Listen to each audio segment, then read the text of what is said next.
The Sherborne Board of Health has a quorum, as does Dover, but I'm not going to quite go to Dover opening just yet. But I am noting that it's 7:01 p.m. on December 16th, 2020. I'm going to call the Board of Health meeting to order. We have two scheduled items and then a number of other items of business after that. So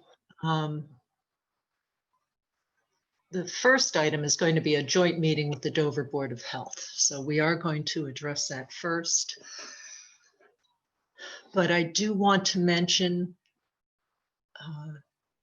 items to potentially be added to the agenda as not reasonably anticipated by the chair 48 hours in advance of the meeting, and then we can vote to amend the agenda. So we do have one item listed for a disposal works installer permit renewal.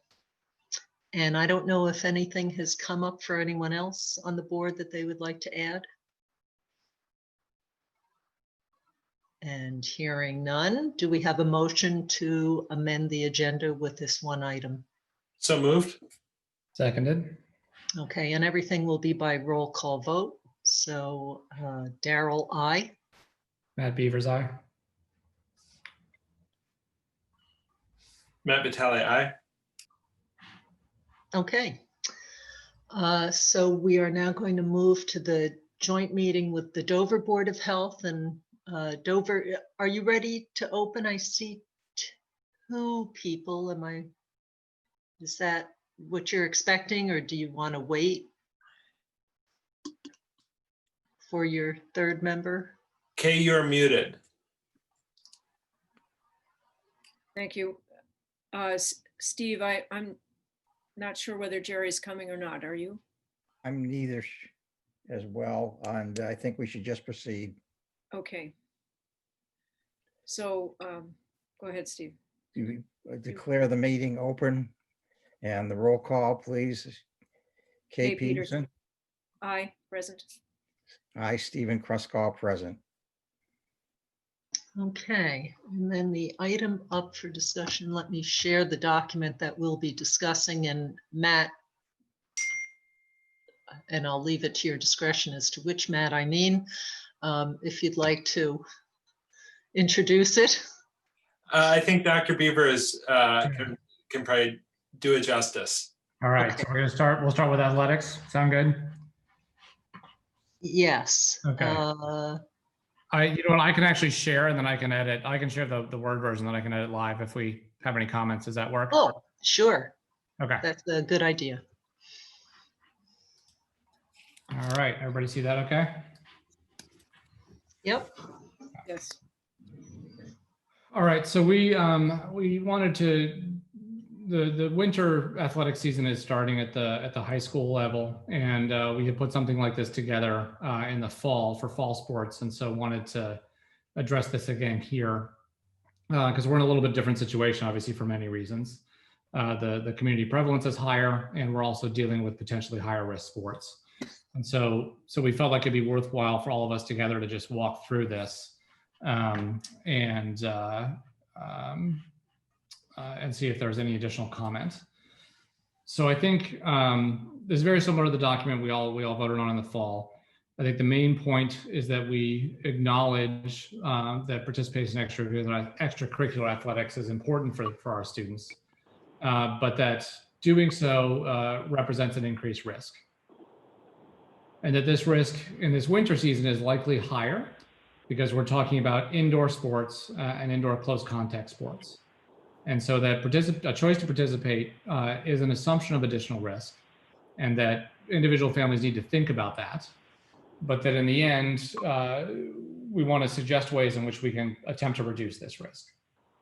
And so I think, you know, those of us that met on the sort of the current iteration of the Health and Hygiene Subcommittee for the schools went back and forth a lot about this. And ultimately we landed on acknowledging that sports, particularly something like hockey or basketball, that's going to be inside and potentially close contact, are risky, and the state has designated them as high risk among the athletic athletics teams that are participating this season. But that ultimately we felt like taking a strategy of harm reduction was better, meaning that we think it's better to have a sort of sanctioned, regulated, available athletic participation through the schools, rather than sort of having people look to private enterprise.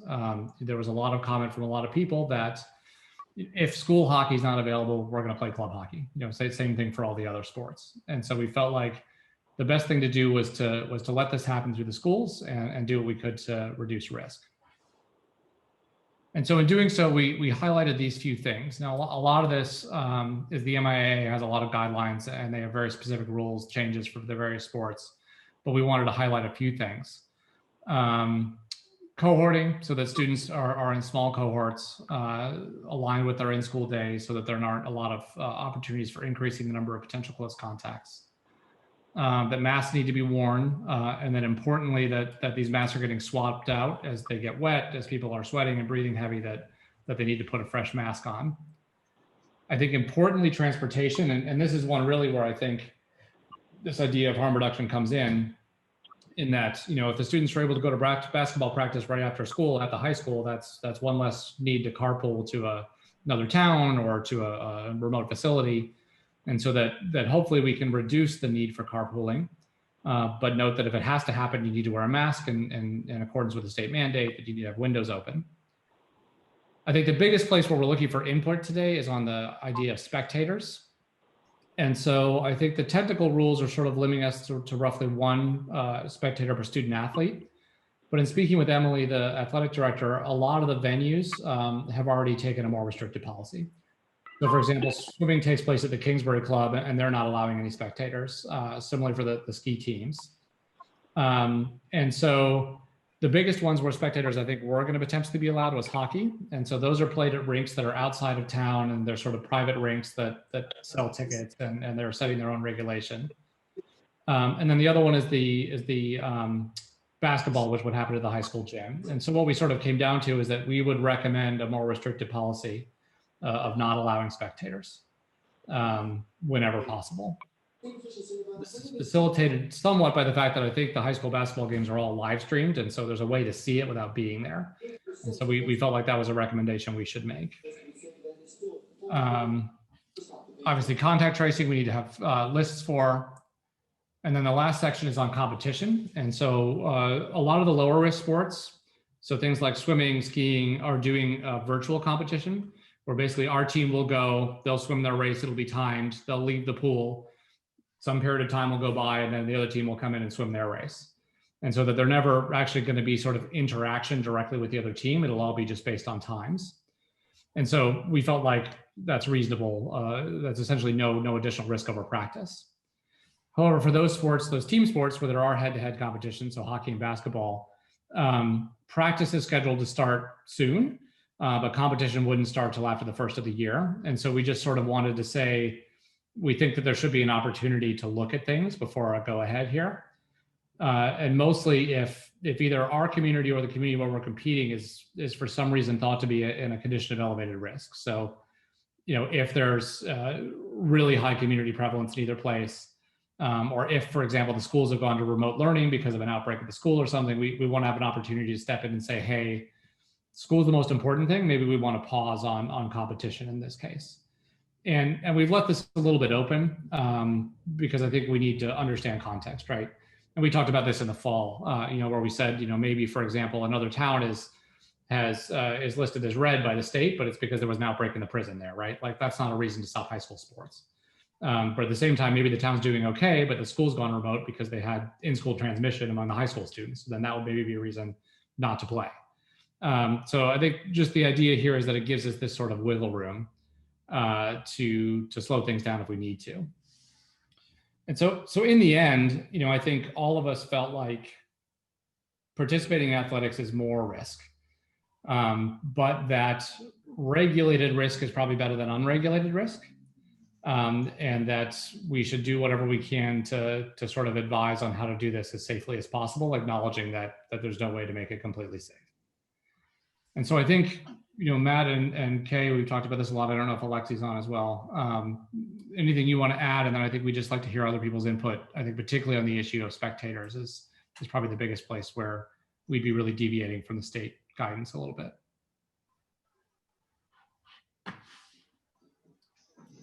I think you summed up our discussions very well, Matt. I don't have anything to add. Ditto that for me.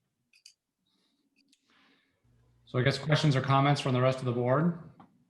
Okay, so I have a couple. Huh. Surprise, surprise. Okay.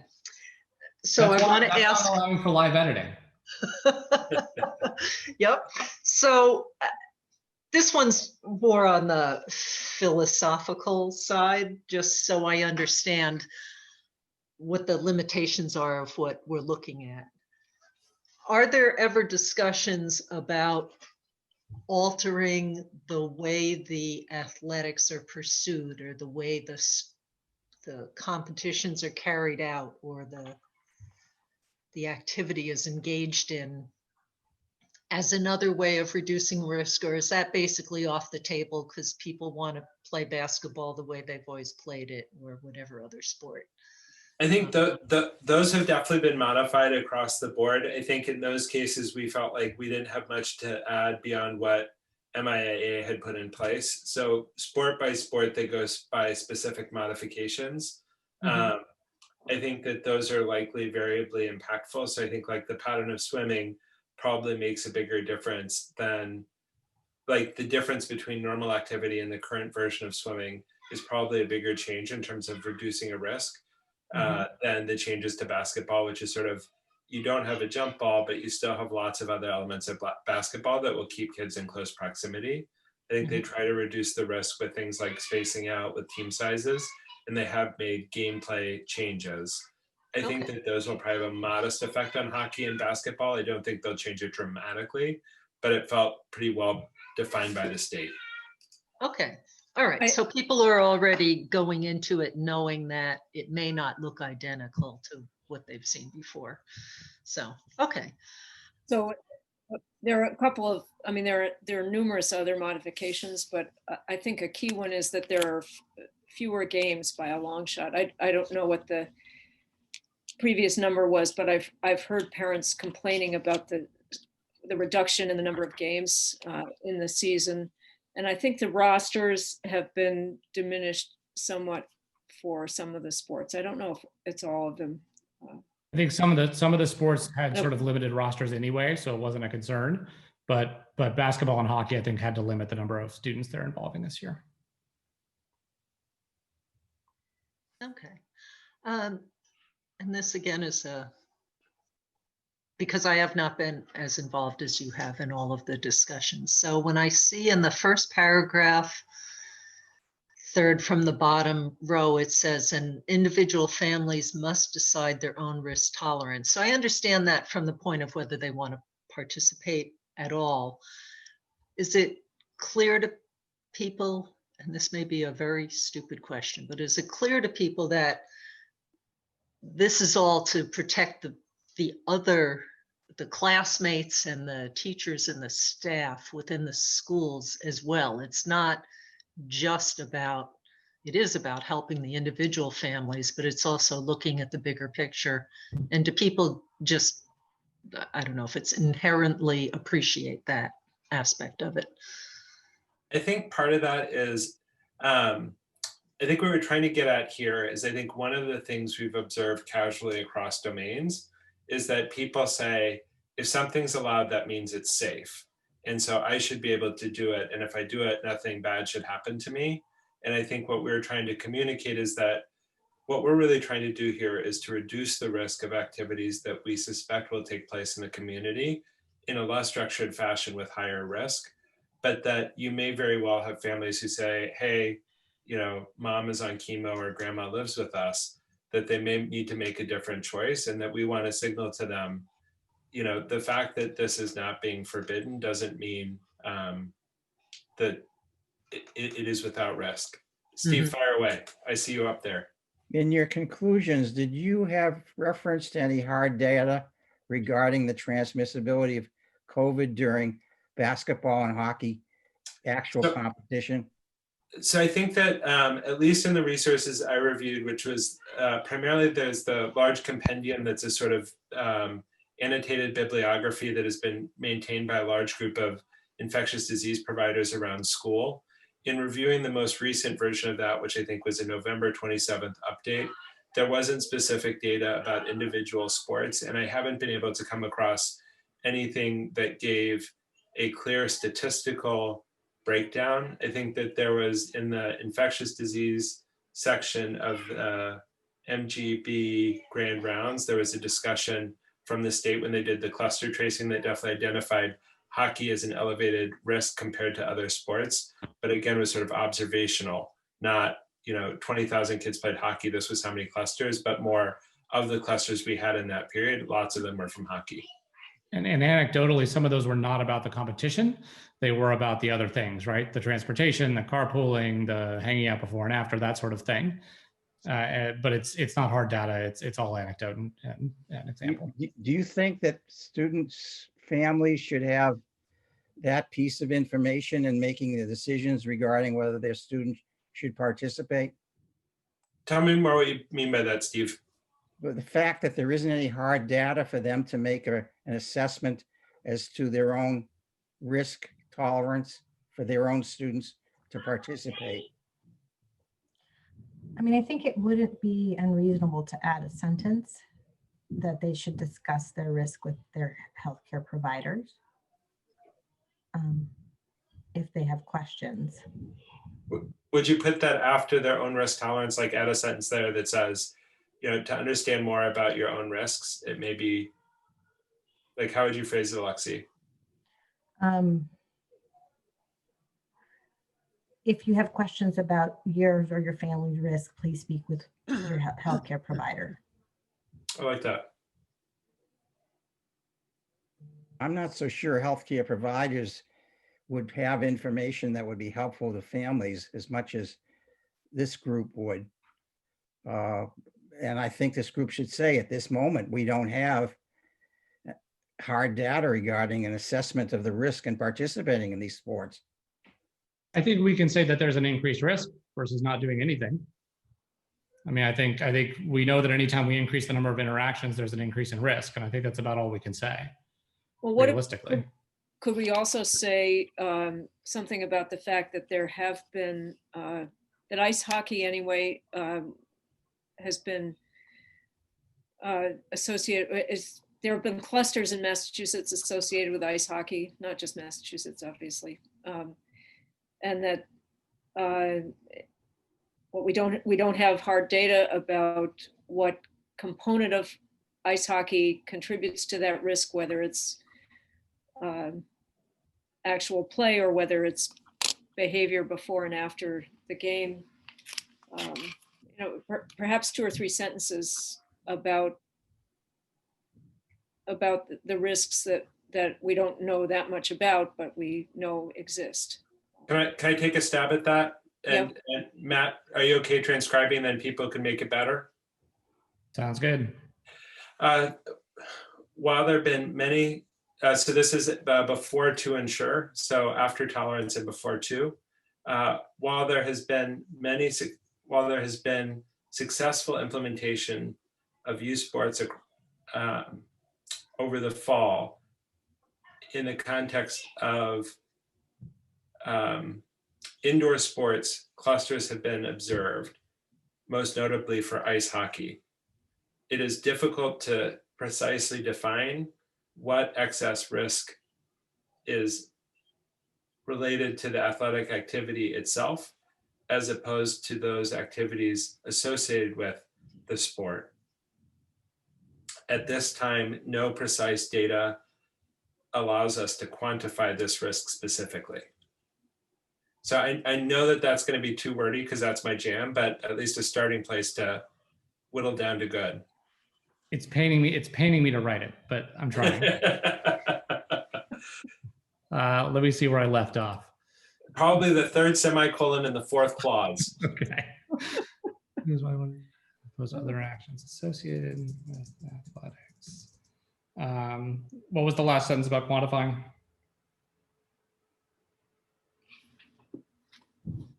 At this time, we cannot quantify a specific excess risk associated with these activities. But again, I am totally confident this is too long. I feel like it'll be easier to see it, to fix it. We might be able to just use the last sentence, right? Families must decide their own risk tolerance. At this time, we cannot quantify the specific degree of excess risk. I think so. But I do like mentioning the fact that clusters have occurred. It's almost like you can remove the second sentence. It is difficult to define. Yeah, I think for people who haven't participated in the discussions, they might not know what that means. Yeah. Yeah. Like hanging around before and after, and then you're getting into big. Shenanigans. It's from the shenanigans. What if I say at this time we cannot quantify the specific degree of excess risk, but do note that clusters of COVID of transmission have been associated with indoor sports, notably ice hockey. And then we are one sentence. Or, or is that too many comments? That's good. What is this complaining about? Nothing. Okay. Boy, that's good, I think. Yeah. Steve, what do you think? Better. I do wonder if you still refer individuals back to their healthcare providers. Because people, one, it shows that you should take this seriously. If you have specific concerns over your family, and although a provider won't be able to quantify, they can have the discussion around grandma or when your chemotherapy was last. Details that all do come into play. Yeah, I think what you just added looks good. So these risks are particularly elevated in close contact sports. Participating in sports, particularly indoors, represents assumption of additional risk. Individual families must decide their own risk tolerance in consultation with their healthcare providers. Yep. Yeah.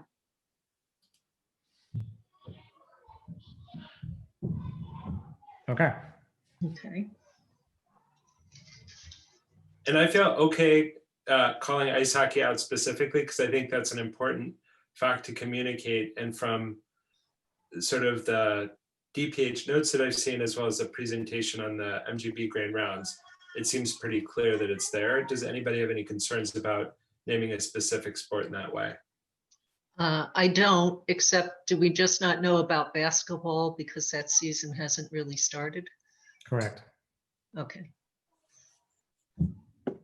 Well, you could say that the ice hockey season hasn't really started yet, but we already know about that from the out of season club teams. And I'm sure that there are people who've been playing basketball through the fall, but I don't know if the absence of any reports about clusters really means that there aren't any, or just that we don't know about them yet. I think it's okay to treat it as illustrative. I think that we're not saying this is totally safe. I think we're saying, this is the one that's been most notable. I think that's fine. So far. And I assume, because later on you have parenthetically, you have named those two. I don't know if others might eventually become higher risk as well. I don't know what else is left. But the reason those are mentioned is that they were specifically classified as high risk by the MIA. Okay. And so this might be amended at some point again to cover whatever has changed in the future. Right. So I suspect we'll need something, because right now I think they've pushed football to February, which I'm sure will require its own discussion. And then I think for wrestling and cheerleading, the MIA rejected the proposals that were submitted. And so those are off the winter season. Does DS have wrestling and cheering? Don't know. What are your triggers that prompt an immediate review about the sports continuing to be played? So I think one of the things we identified from the fall guidance was having specific thresholds anchored artificially without context. And so we're trying to keep it a little bit more flexible in this version. So I think for us, our trigger for going remote is any evidence of in-school transmission. And so I think that would trigger it here. I think from a community level, if we want to say that there's a community threshold, like kind of across the state in many TVL areas, we're kind of in a neighborhood that if you're going to say it's based on a pure community case count, you're probably past what that count would be. Just I think the state as a whole is probably in the 40s right now. So I think it's hard to pin down that number.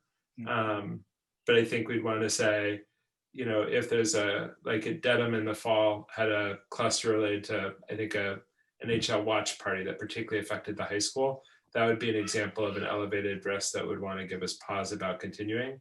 I think the other part that's hard with the winter sport pods is that in the fall sports, we align with the same communities, but swimming, for example, has a different set of pods than ice hockey does. And so, aligning those is harder. You But I are think- aware that certain large towns have already canceled their basketball seasons, are you not? Yep. And I think even within the Tri-Valley League, there was discussion around that. I think they sort of landed at not canceling. And as we looked at it, I think if I could wave a magic wand and nobody played it anywhere, I would wave the wand, but I'd much rather play them in the structure of DS where I think we can follow and enforce rules than do it on club teams where that's much harder. And so I think that was our logic. I would say, I think we had a good fall run in terms of sports that had no transmission there. I'm not sure that we'll be able to complete this season, just depending on what happens in the community. And I think that's also why we want to check in as we come out of the holidays with that kind of recheck before interscholastic competition starts. Is there, and I don't know if it would belong here or if it's in a different place for messaging, but is there anything about getting people to think about there's this opportunity for athletics that has guidelines and ways, as you said, to mitigate risk versus participating in the outside club sports that may or may not be making the same level of effort? And then what risk that could potentially bring back into the schools and their ability to operate in person. What I would say is I think it's okay to have, my advice would be, despite it not being my proclivity, keep this brief. And I think make sure that our minutes reflect that discussion.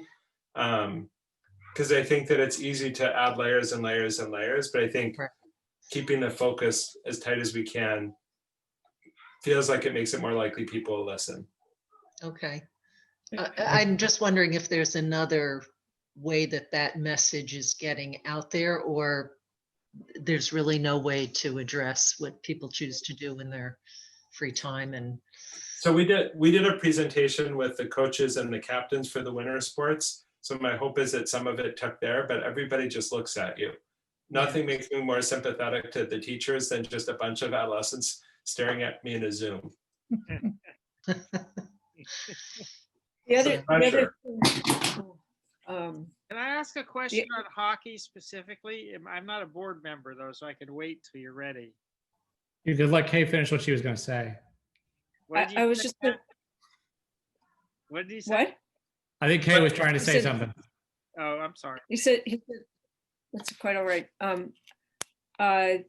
So I think it's very unusual for, and Jeff, you can correct me if I'm wrong, but I think it's unusual for kids who are doing varsity hockey or other sports at the high school to also be in a club team in the same sport, because they can't get to all the practices if they're trying to do two different teams at once.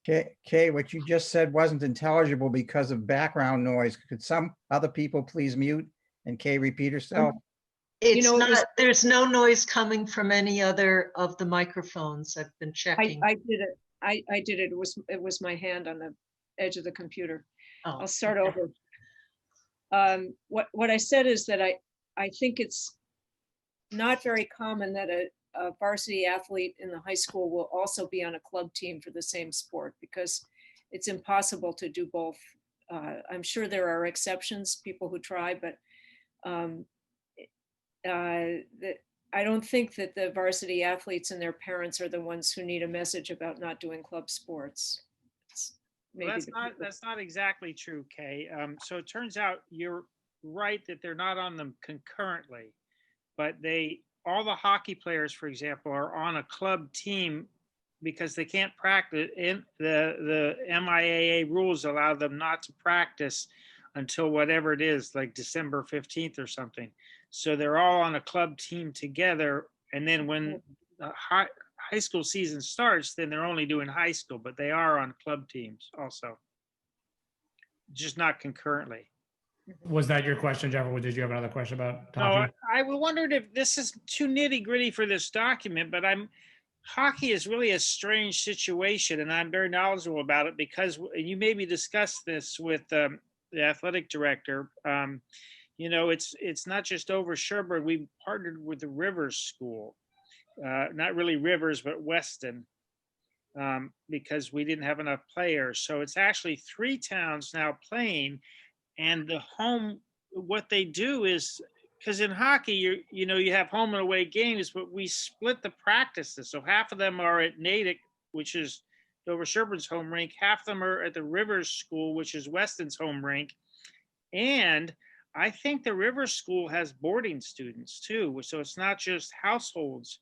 It's a really funky situation with our hockey team. And Tom Bork is a phenomenal coach. He's really a great guy, but I wonder how that Rivers School situation could work out. I wondered even if it might be worth just having the practices at one rink and not rotating. They were trying to make it so the Weston players didn't always have to drive to Natick. But I think it's probably, I think if we have specific recommendations to support, maybe we can take that offline and pick your brain some more, Jeff.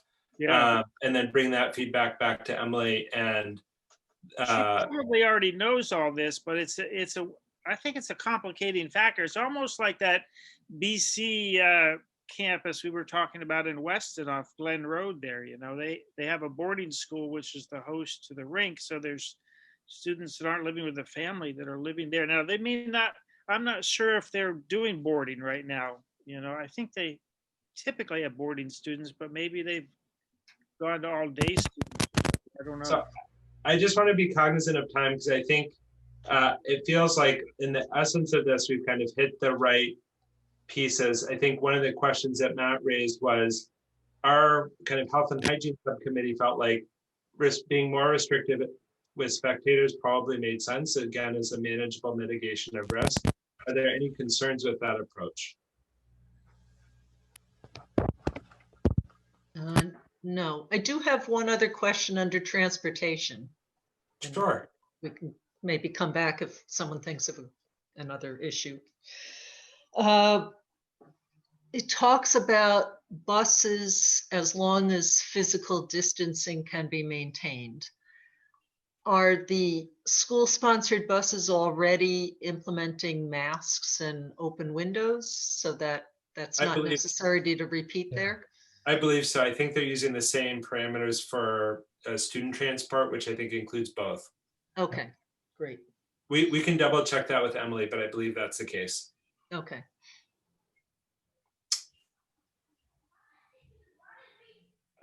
Do we want to vote on this and then we can discuss quarantine? Would that be okay? Yes. Any other edits for you, Daryl? No, we've answered my other questions in the course of discussion. And Steve, how about for you? Anything else you'd like to see adjusted? I have no further questions, though I do have concerns.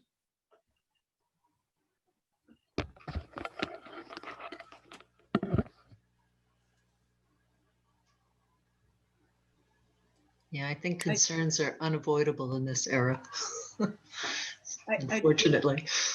So Jerry is on the call now, and Jerry, do you have any concerns? I've been here. It's Oh, been yeah. a strange situation that I logged in and it wouldn't let me connect the mic. So I thought I logged out and logged back in again. So now you're stuck with 2 of us. And I also want to apologize because I was my clinic went really late and I literally called in from my car for the beginning of the meeting and I just got on the computer. So hello, everybody. Thanks for all the work you're doing.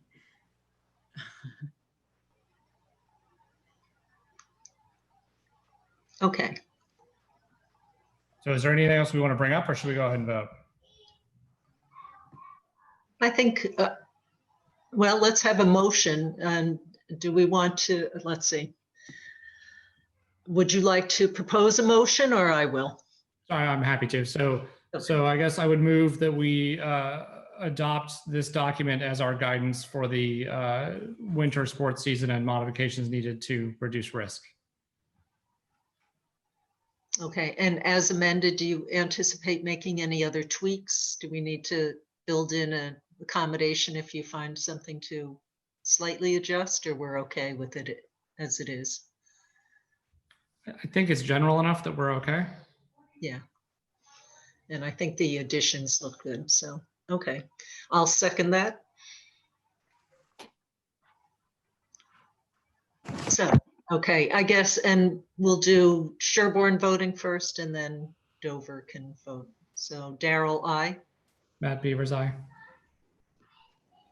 Rebecca Honeywell, aye. Matt Vitale, aye.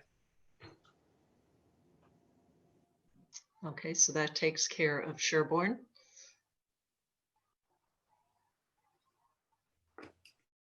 Could you call the roll call in alphabetical order, please, for Dover? Well, Daryl, would you please reread the motion and we will use your motion as the basis for our vote? I can't reread it because Okay, it wasn't then written. I would move that the Dover Board of Health adopt the document and its proposed methods of addressing winter sports as it has been presented.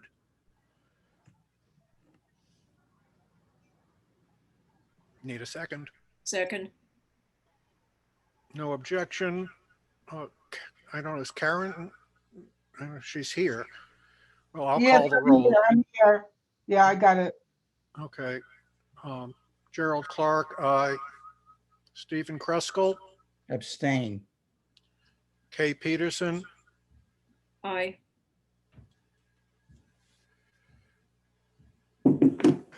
Okay. Are there any other comments or questions regarding this before we move on to other matters?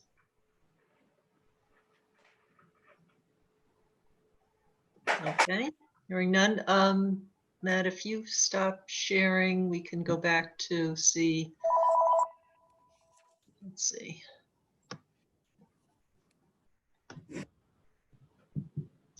Okay, so the other thing you want to talk about was the quarantine? Yeah, so I think I've got all this right, but if I don't, folks feel free to chime in. One of the recent revisions that came through both the CDC and Mass DPH was a revision in the quarantine guidance for close contacts, whereby individuals could, if asymptomatic, test out of quarantine.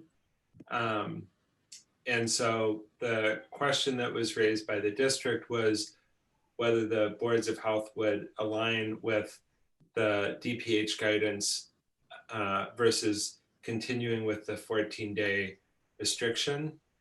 Ellen, I'd welcome any of your report outs from the DPH call, but my understanding for the rationale was that the hope is that by having a shorter period of quarantine, it makes it easier to be adherent with it. I think a secondary benefit is to strongly incentivize testing as a strategy to get out of quarantine. So hopefully increase the rate of testing in close contacts and minimize the disruption for families or others who have economic implications for them of a more prolonged quarantine.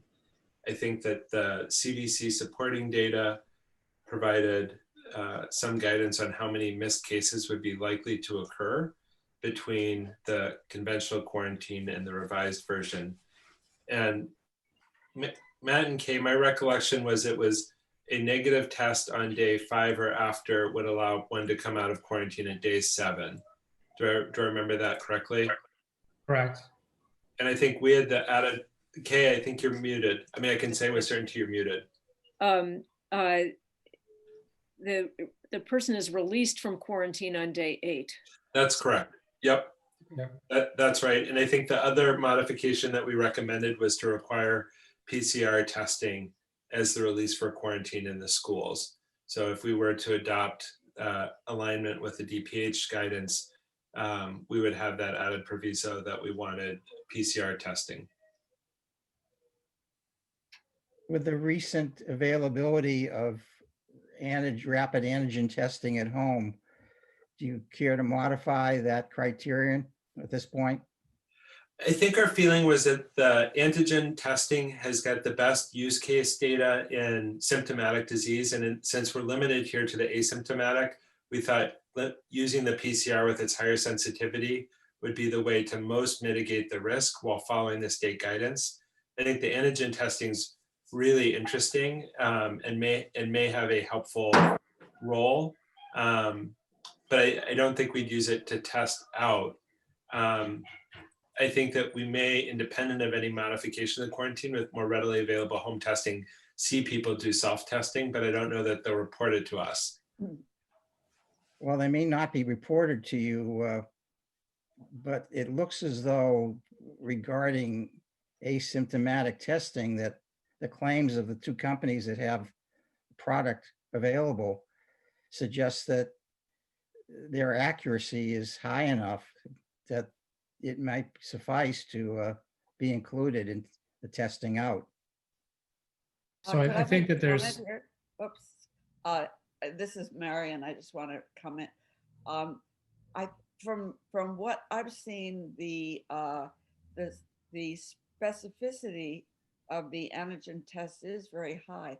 The sensitivity is not as high as PCR, and I forget what the numbers are on sensitivity. There's a Lancet article out there that just came out very recently that might be helpful.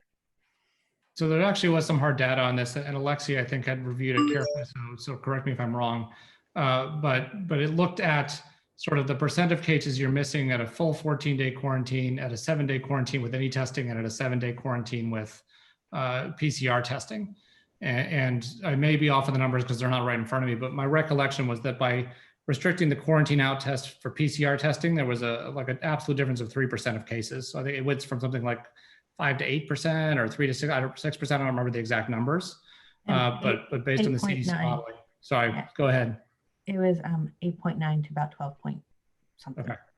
I think Steve was referring to the rapid antigen test.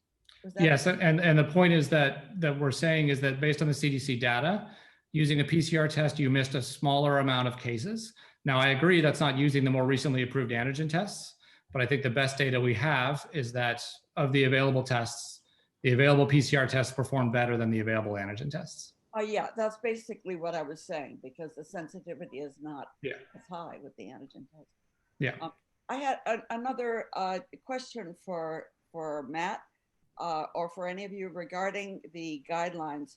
It's not the guidelines themselves, but the wording of the guidelines. I find that people get a bit confused about when you say a negative PCR test on day 5 or something.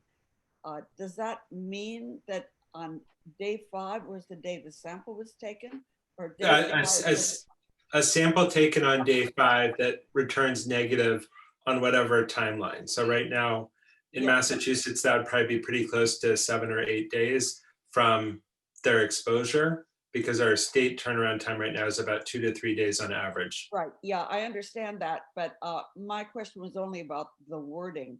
If you're going to put out those guidelines to the public in Dover and Sherborn or wherever, I think it's good to put in those words, a negative test on a sample taken on day 5, rather than just a negative. Oh, that makes sense. Yeah. No, I think that's a great point. Thank you, Marion.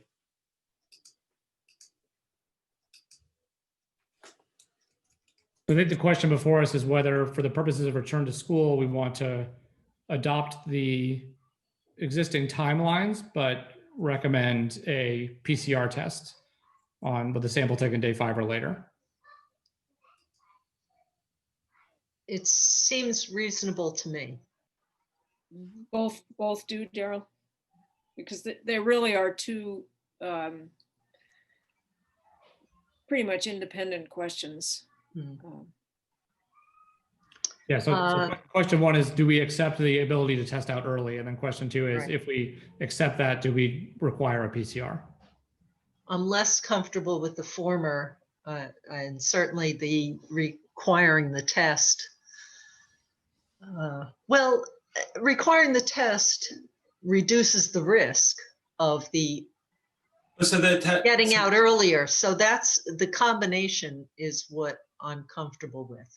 So why don't I propose this? Why don't we first have a motion to adopt the quarantine guidance as provided by Mass DPH, and then that will establish that that's our quarantine guidance, and then we can independently answer the question of whether we want to be more restrictive on test type than the state is. Does that sound, would that be reasonable for folks?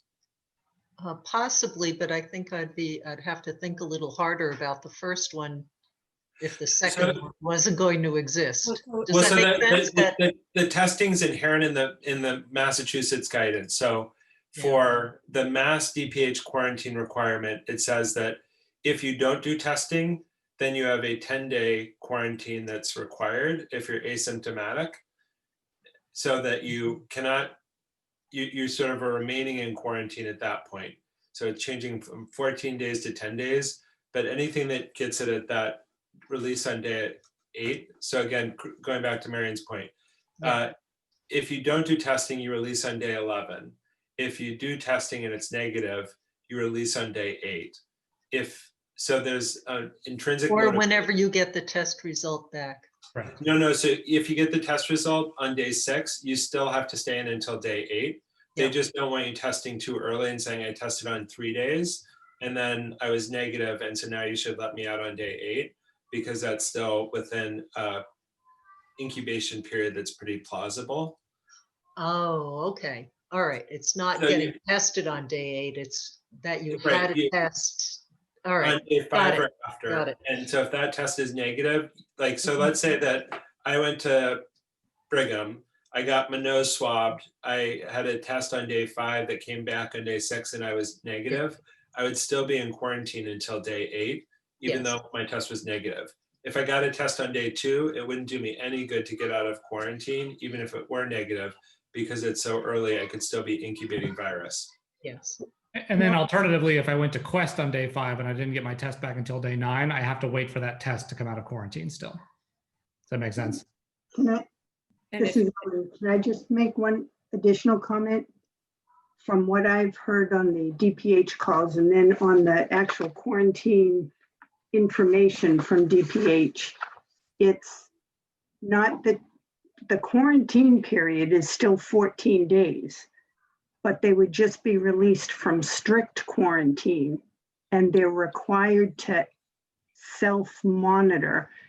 What they've said is they are required to take their temperature twice a day for the remaining days and also monitor themselves for any symptoms. And if they develop any symptoms, they are supposed to immediately self-isolate.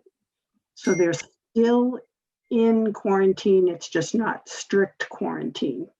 Okay, so they're sort of in a period of monitoring. The traditional definition of quarantine, they're calling strict quarantine, and they're just naming the tail. Right. So the document that I'm looking at, it says the 7-day, an option is 7 days of strict quarantine. You're released on day 8 if you have a test, and this says either PCR or antigen, taken on day 5 or later and is negative, and the individual has not experienced any symptoms up to that point, and the individual conducts active monitoring through day 14. And then they have another column that describes what the active monitoring is. I think the key point is that it's active monitoring. You can go back to work, you can go back out in the community. You just need to keep monitoring for symptoms. Right. Daryl, can I take over the screen for a second? Yes. This sounds like a very complicated message to get out to people, number one.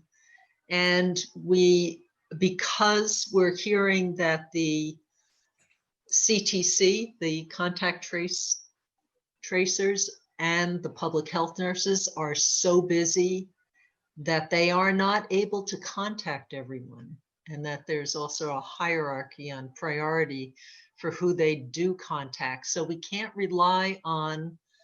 Well, but all these people would be the only way this person would be identified for this scenario is that CTC and the public health nurse would have already identified them, because it's quarantine, not isolation.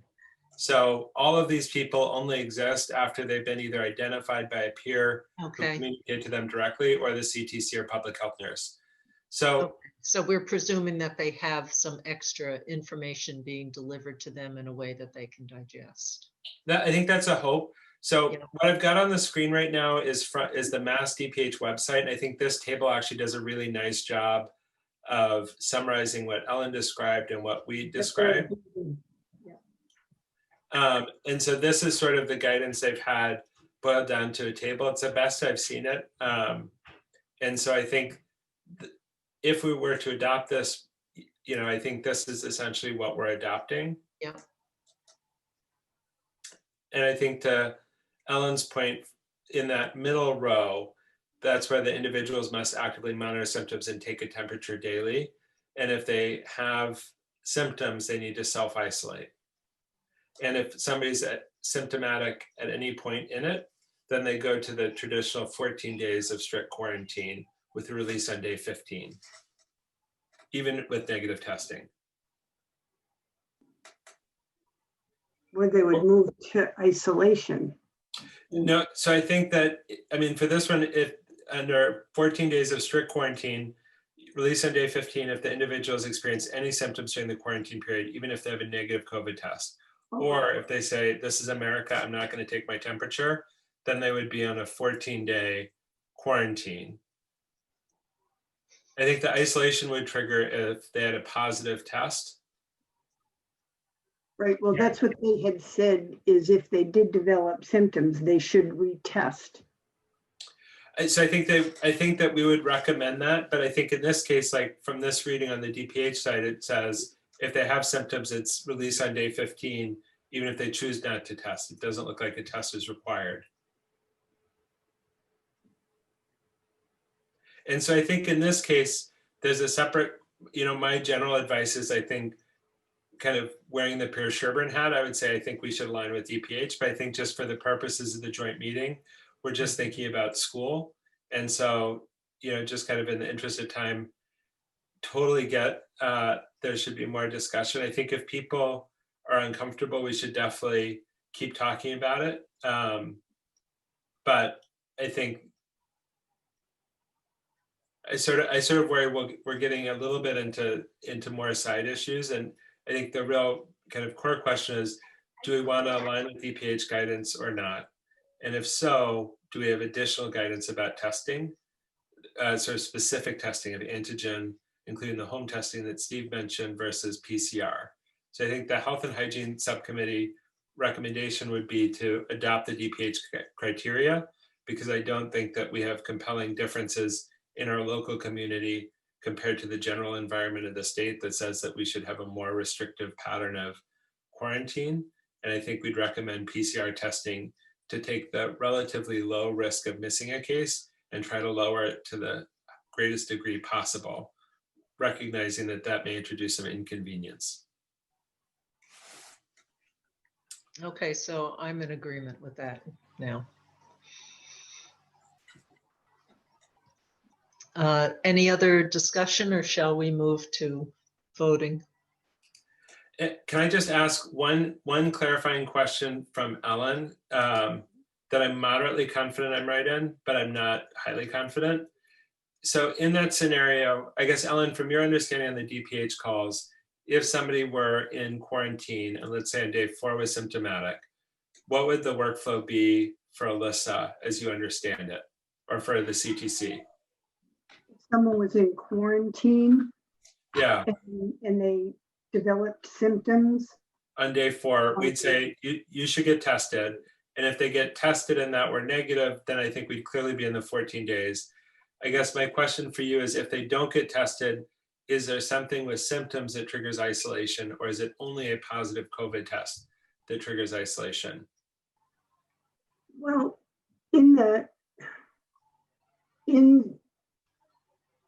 I believe it's only the positive COVID test.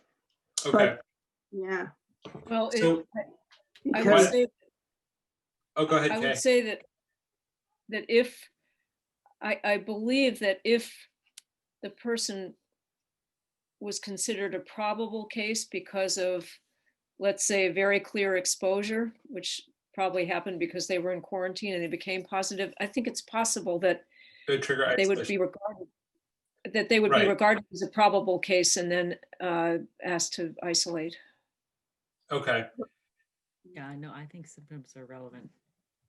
No, I think symptoms are totally relevant. I think you're right, Kay. That rings a bell because I think we've had that come up with some household transmission. So I think we can work on clarifying that question and can further refine this. I think in the near term, would it be okay if I made a motion for? Oh, go ahead, Kay. Fire away. One other argument to align with the DPH, and that is that it is complicated.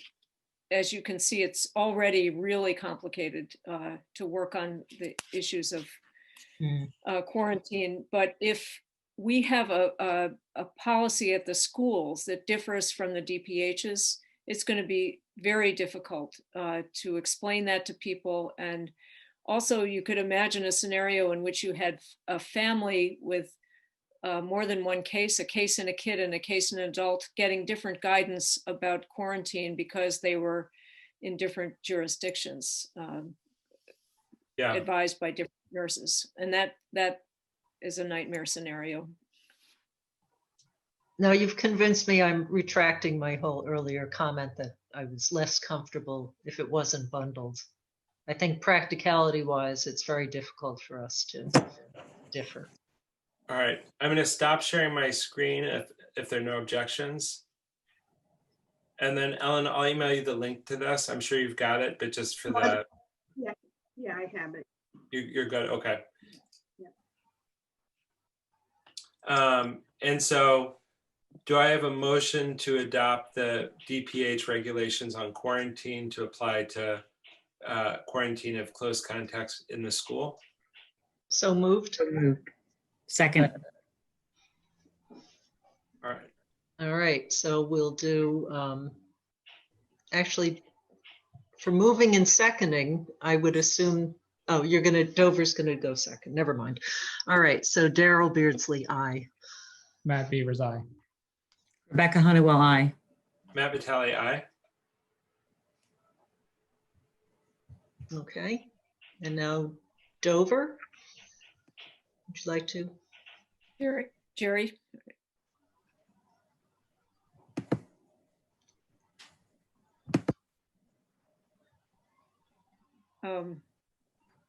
Jerry may be having some technical problems.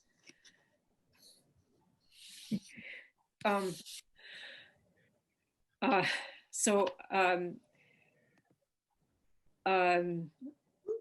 move that Dover adopt the resolution that Sherborn has passed that Daryl read moments ago. Do we need to have her read it again? No, we don't. Okay. Second.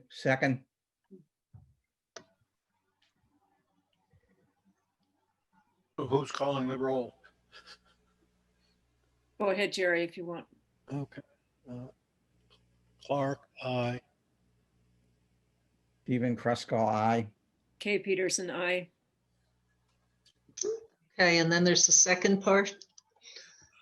Yeah, so I would say, I guess, I don't know if we want further discussion or whether we want to go to motion. I don't want to stifle any further discussion folks want to have on the antigen versus PCR. Well, the way it can actually work is to make the motion and you can still have discussion. So if anyone thinks of anything before we vote, we'll jump in. Perfect. So do I have a motion to let's see, how do I want to put this? Do I have a motion to require that the testing to release for quarantine for school-based close contacts be that PCR testing be a negative PCR be obtained? So moved. Seconded. Second. Any other discussion, questions? Okay. Yes. How quickly could that be amended? I think we could do, so I think it could be amended quick enough that it would have a limited impact in school, just given that we've got a short week next week. And so the likelihood of having, I'm trying to think of when the last cycle of close contacts were. It could potentially have implications for kids who had a last exposure last Friday, I think was the last cycle of exposure. So there could be some small relevance where it'd be more restrictive, but then we could reconvene after the holiday if we wanted to. I would also say for me, like, I'm also fine saying, like, I'd like to do PCR testing, but it's totally not the hill I would die on. I think we could restrict it either way. And if we wanted to say, you know, let's start with the DPH and just look at the data, because it doesn't feel urgent to be more restrictive than DPH from my standpoint. I'd be happy to kind of lean that way too. What's the feeling of others? What about adding a phrase that says something like, unless changes at the state level require alteration of this requirement or something? I think, Steve, your point is that you feel like there's good data out there that says we don't need to be more restrictive than the state. And, you know, if that holding with the logic we just articulated, the more that we can be consistent with state requirements, the easier it is to articulate what we're doing and what families can expect. Do I have that right, Steve? I think that state data is reliable on this. What I'm concerned about is that things are moving so fast that we should leave the possibility of making this easier for people than having to go out for a PCR. I'm open to that. How do others feel? Yeah, I agree. I Problem mean, I think we is- should always be open to changing things as new things become available. Yeah, but I So think the how problem quickly- is, How nimble are we to be able to do that? Was my I mean, question. yeah. I think the problem is the sensitivity and specificity of the antigen test. I think you have a higher incidence of false negatives and the reliability of the PCR is higher. So I think that it might be more dangerous to have false negatives out there spreading the virus in the population. It's No, not- I think Steve's point is that if we get a better antigen test, at-home antigen test that's widely available next week, can we change this rule?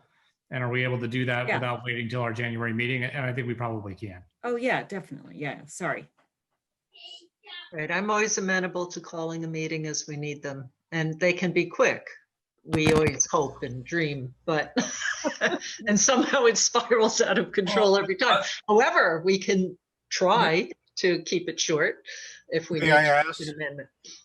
Daryl, Yes, there is the provision, the Secretary of the Commonwealth does acknowledge that a meeting may be called within the 48-hour notice period if it is a critical matter that was for which there was no basis of knowing this would occur. So would this be a case where one could call a meeting in less than 48 hours? Because let's suppose you get data on Tuesday, you'd be stuck with holding a meeting on Christmas Eve on the 48-hour notice. Mm.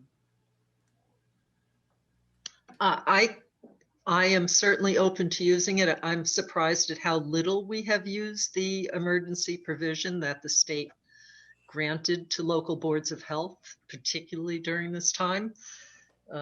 It is a pandemic. I don't think that we should hold back if we think it's important to do that in the interest of public health.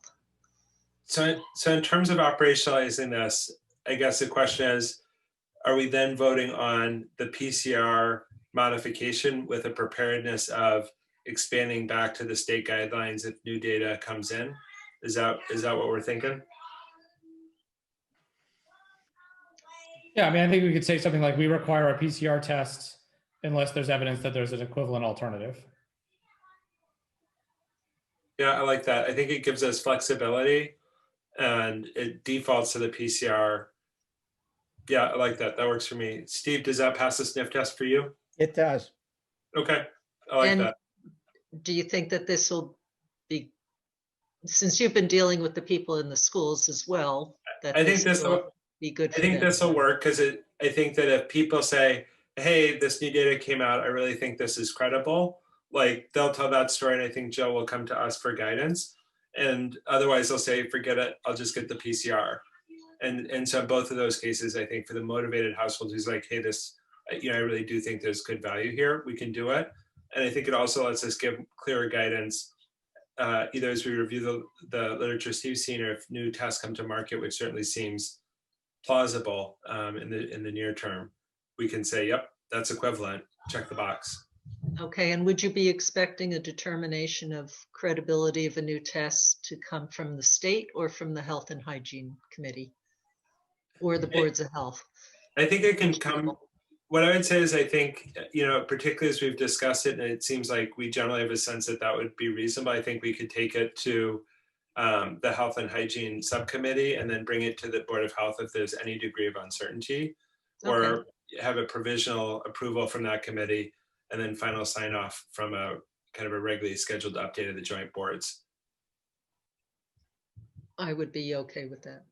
Go ahead. Because Dave, ultimately, I think bringing stuff back to the full board is the best practice. And so there may be stuff that we can give some guidance informally on the fly, but kind of ultimately having a public meeting to talk about it feels right. I appreciate it when you bring it back to the board because I miss out on a lot of decisions that are made outside of the board. there are All right, very, very, very, very, very few decisions made outside of the board. So it is our standard practice, but this is a very fast moving thing that. Yeah, but I think we'd certainly be happy to bring it back for a discussion like this. Matt, do you want to take a stab at the motion so it doesn't have a semicolon? Sure, but I think Kay wanted to say something first. Oh, sorry, Kay. I don't think this will affect the motion at all, but DESE has not yet aligned with the Department of Public Health, though it intends to, and that's been, I think that was said explicitly in the DPH webinar that happened on Tuesday. And I don't know, I just want to mention the fact that I'm not sure that that the schools will do anything that isn't aligned with that. I'm not sure that the schools will move to align with this until DESE does. Do you think that that's I think they're looking to us to guidance. I think similarly for what we said when we were doing the fall opening is that DPH is really the gold standard. So in DESE, I mean it's sort of funny, right? Because like at the beginning, DESE was like you can test out of quarantine, and DPH was like no, you can't. And now DPH is saying you can test out of quarantine, and DESE saying hold on, we're working on it.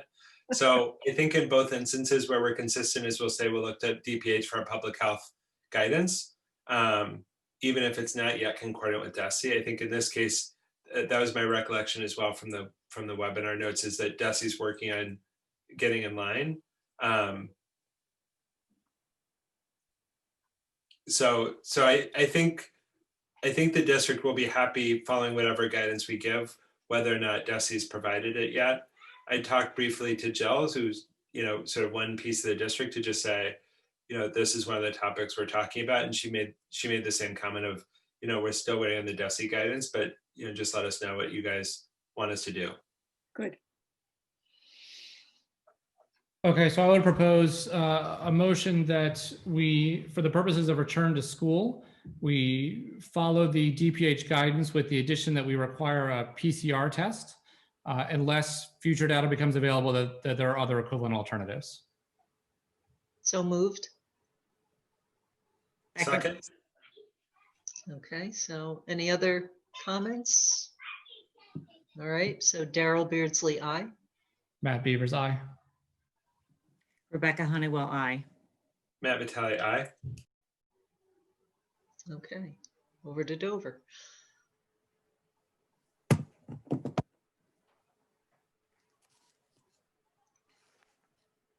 So Kay, you're on Steve? mute.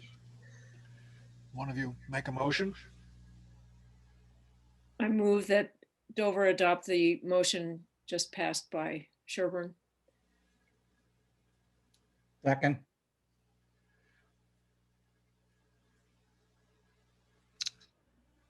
Clark, aye. I, Stephen Kruskall. I.K. Peterson. Okay. Let's go. And then I think the other item we had was were there any other COVID updates? So I think I think one of the questions that had come up was whether any of the recent testing data modified the previously provided guidance from the Board of Health. I think from my standpoint, the answer to that is no. I think that we still say if we see evidence of in-school transmission, that's kind of the primary focus. I think it would make sense for us to have an explicit joint meeting again after the holidays to review the current status of the data, to provide guidance on middle school and high school. I think it's hard for me. I think most of the data we've seen in general has been encouraging about lower rates in elementary. I think a lot will depend on how we look in kind of early January, but I would favor having a joint meeting on the books to explicitly discuss and provide guidance there. Does that sound right to folks? Yes. Okay. Yes, to me as well. And then any other questions or concerns in terms of, kind of the current status with elementary, or any questions that have come up from community members to you guys?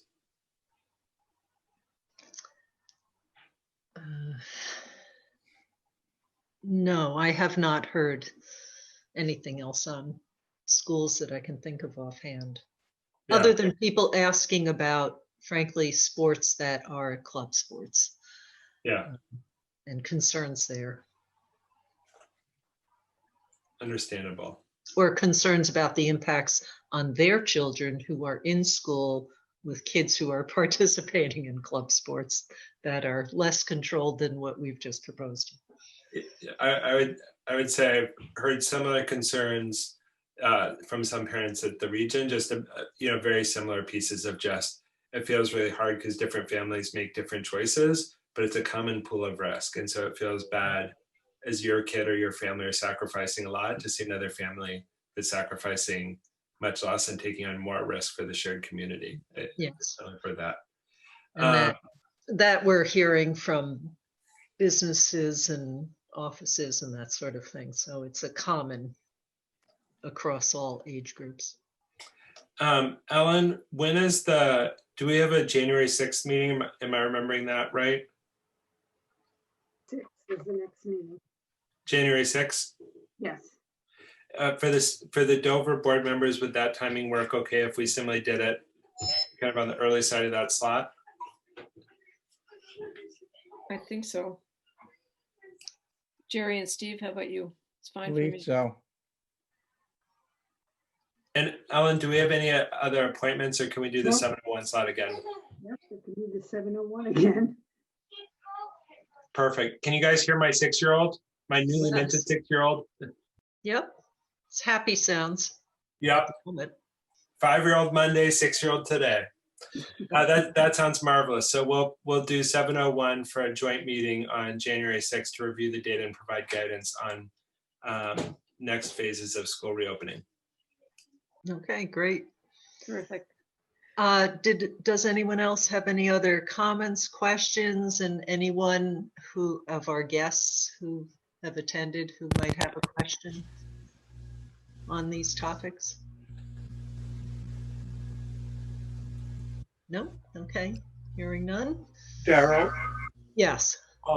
if with your accord,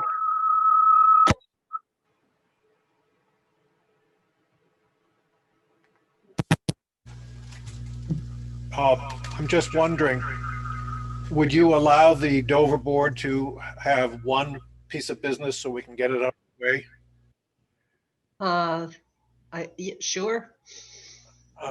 Kay and Steve, did you look at the 4 minutes that needed to be reviewed and approved? That No. requires some extensive discussion. Oh, okay, then I'll hold off.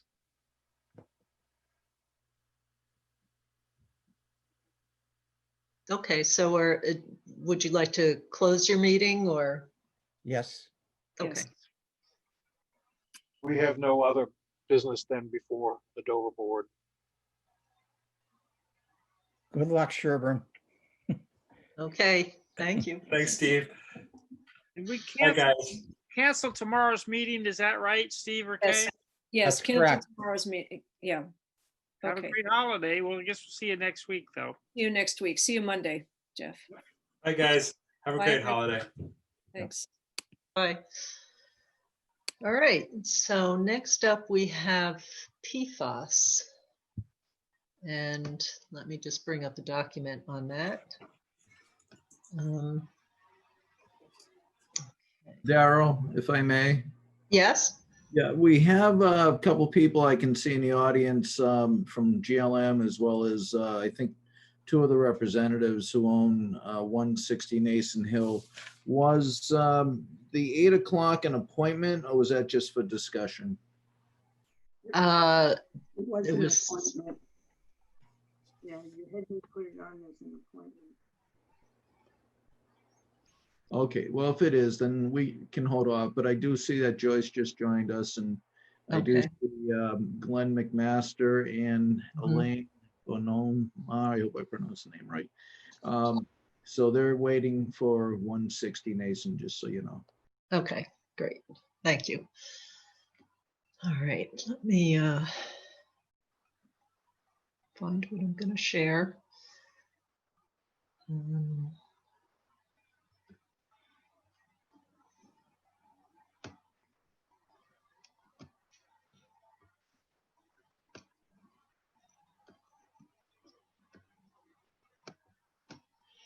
Okay.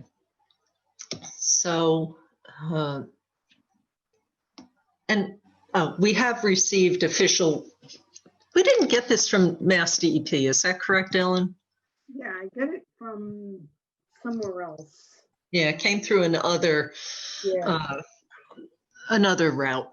But in any case, there is a plan of the Department of Environmental Protection, State Department, to conduct sampling of private wells across the state to identify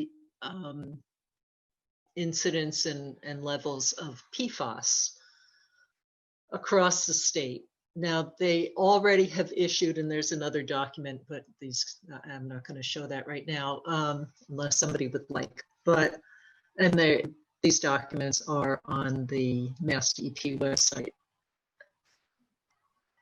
So they already initiated a program for public water supplies that they regulate for testing to be done.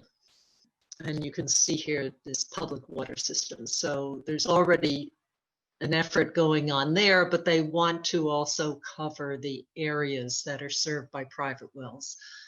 And then down below, let me just briefly go down, give you a rough idea. So they have, whoops, too far. They've identified towns, I believe it's 81 towns, that have over 60% of the population is served by private wells. So of course, Sherborn at 96% is in this group. So they're rolling this program out in stages. They're going to different areas of the state. They're working with the towns to identify what wells might be sampled. It's not something that homeowners choose whether their well is sampled, but it's more that homeowners have the right to refuse their well being sampled. So Mass DEP wants to look at how the wells are distributed within a town. They want to look at whether there are any known or potential sources of PFAS that would argue for sampling particular wells. And that's how they're going to be going about it. We are expected to be sampled at the same time as Dover, and that Dover and Sherborn will be in the second or third wave of groups of towns that get sampled. So that's a summary of what might be coming. let's see. So, you know, there are also extensive Q&As about what this program will entail, how it'll be carried out, what the liabilities are for participating if something is found on your property, and that is a more complicated issue. But this is coming, and this is a good thing in terms of understanding what the risks are for PFAS. If people aren't familiar, it's certainly associated with incidence of cancer. It's very toxic in small quantities, similar to dioxins, in sort of order of magnitude kind of level.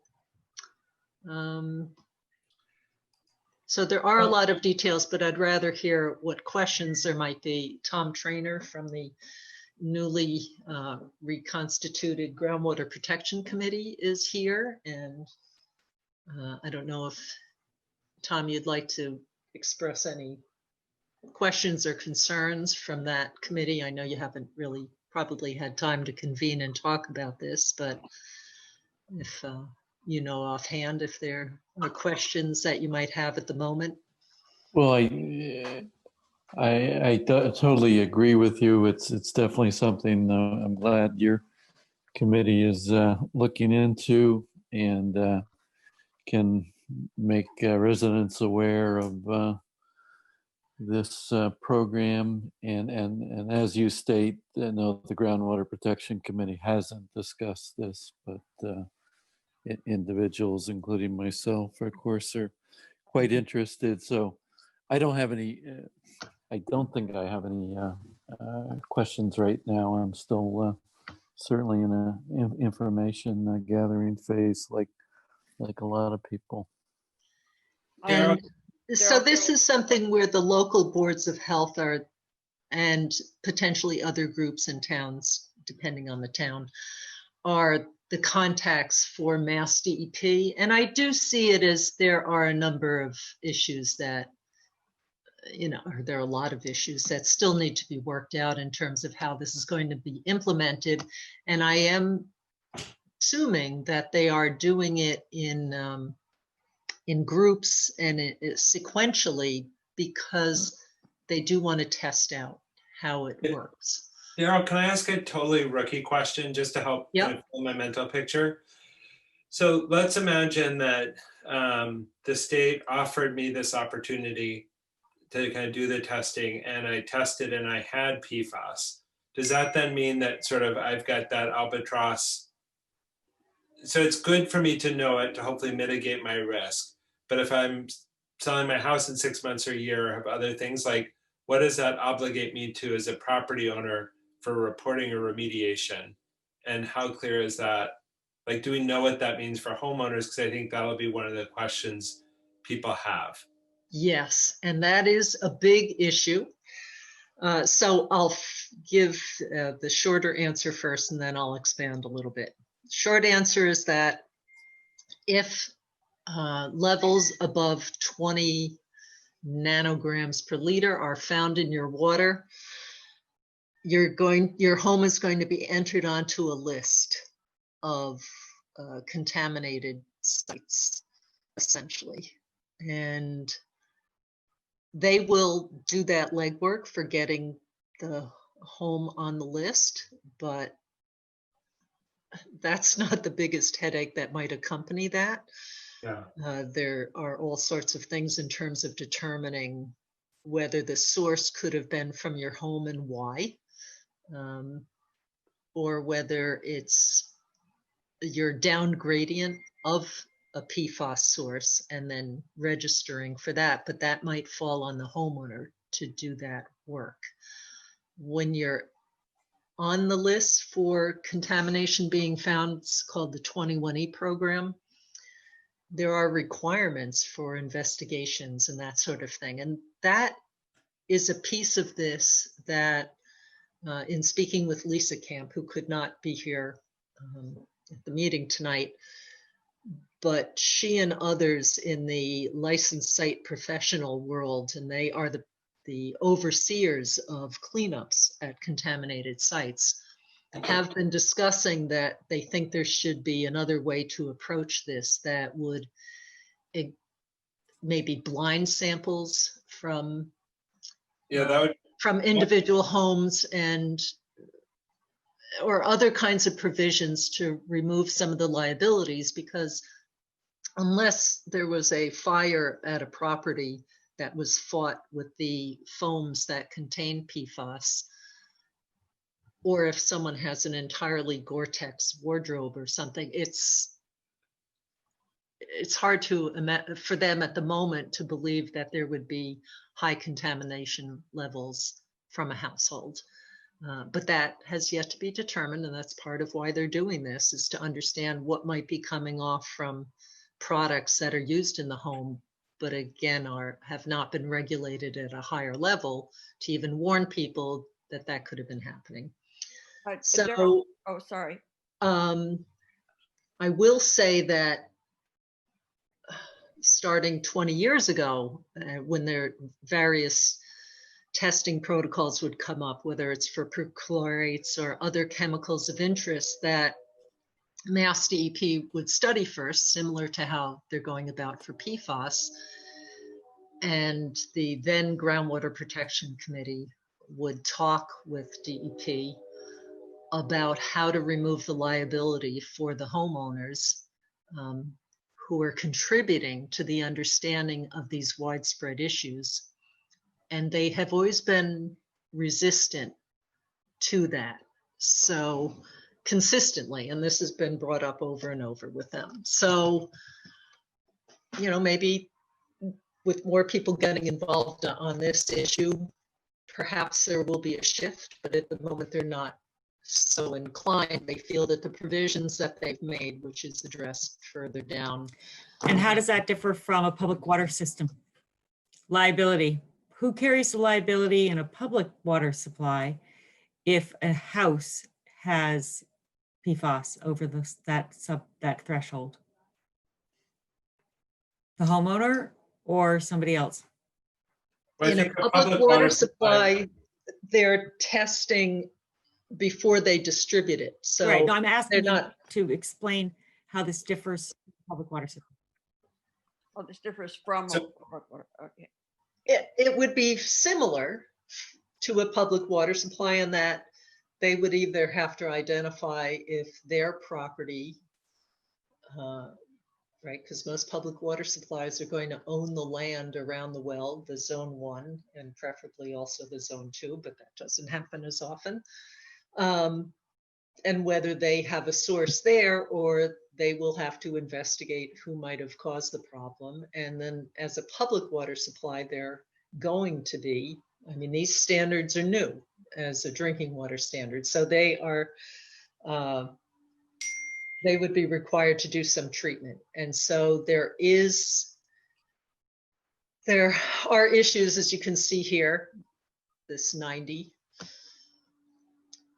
Private wells with detections higher than 90 parts per trillion are going to be expected to put on some sort of treatment, so that, and at point of use or whole house, somewhat unclear what the requirement might be, so that it's safe to drink. But at that point, you know, homeowners are probably going to want that anyway. There's discussion of providing some monies for that. But these are, I mean, there are a lot of details that I don't know that we should spend. Can I just make one other comment? Deep tonight, but go ahead. So I think my only other comment would be, I think that like the key difference as I think about it, and I may be off because this is definitely not my wheelhouse, is like for a public water supply, you're saying you're like the end consumer, and having this tested is an intent to say, we're testing all of these across the state, whereas the testing that's proposed for the individual homeowner, you might test 1 Mill Street and not test 5 Mill Street, and you're trying to get situational awareness about what's happening in the town of Sherborn. But if I do that and it's my address attached to it, then I'm the person who carries. No, I understand. That's not what I'm asking. I totally understand that, Matt. My question was about who carries the liability No, when it's but a that- public system? Is it still the homeowner who has to do the remediation? No, I think it would be That's the my public question. water supply Yeah. that would do the remediation, because you couldn't attribute it to a single home. You would say this. Yeah, in your private home, if you get, in your private home, somebody who owns Quabbin Reservoir would have to do the remediation because the source is there. That's my So- understanding. Before they distribute the water from a public water supply, the treatment Right, is no, I get performed it, I get it. before it's Right. distributed.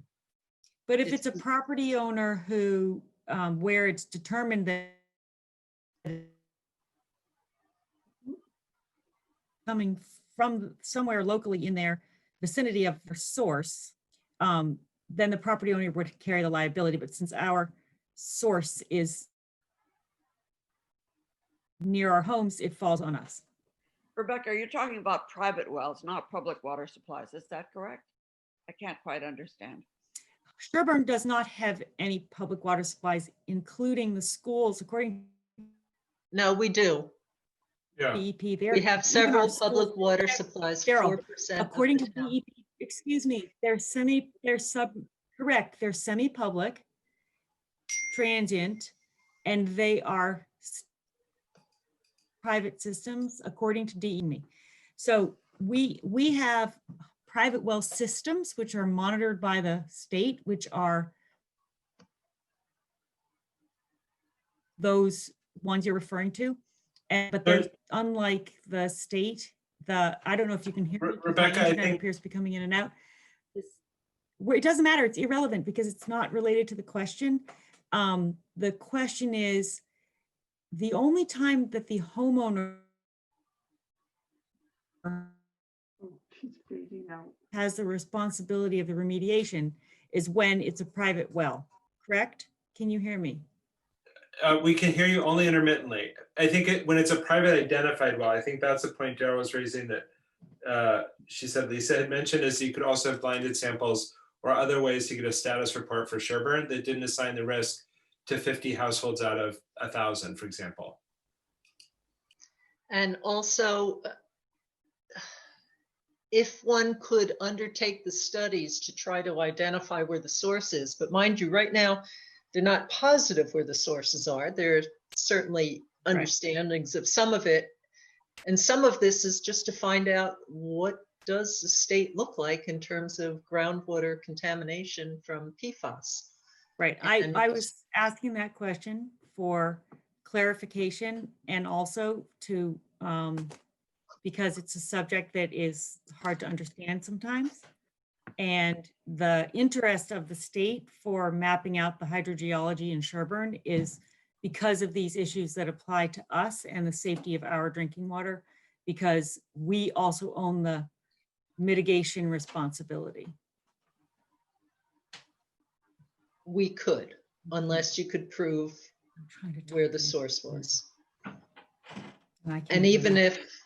if, anyway, it is a very complicated topic because groundwater moves. So right now, the law says if it's under your property, it's your problem unless you can prove otherwise. I guess that's the shortest way to explain the 21E program.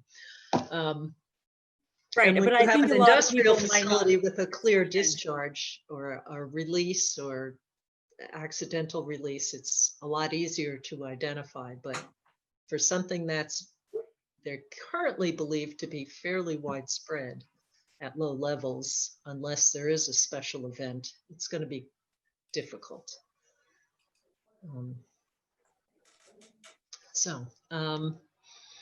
I just wanted to, before we potentially move on, unless there are other easier things to discuss. So when you see the kinds of towns that are listed, they're small. I mean, look at, this is the interesting thing for Sherborn, as we all know, is that we have private wells, septic systems, but we're in an area of higher density overall of activity. So a lot of these towns are out west that this is applying to. There are a few nearby. There are only Lakeville, 3 in the Rehoboth. 495 loop. there are 3 towns on the 495 loop that are on this list, and the rest are far away. So, So Daryl, do we need to decide anything tonight, or this is sort of situational awareness to know that it's out there and a topic for ongoing discussion? I will note that there was a concern from someone in town who felt that we were hiding this from the public, but frankly, we were not officially contacted by Mass DEP yet. But as Ellen noted, received this information from others. I did attend a presentation where Mass DEP and a representative from UMass Amherst, which is operating as an agent for Mass DEP to run the program, presented additional details that were not included in some of the information that was published, and that had to do with more timing and where they are now with rolling out the program. So certainly not hiding anything. It's not as if we're trying to restrict people's opportunity to participate, but as I mentioned, it's not a thing where the first 40 homes in town who want to be tested get it. It's going to be decided in a very different manner according to what they currently expect for how the program is going to be run.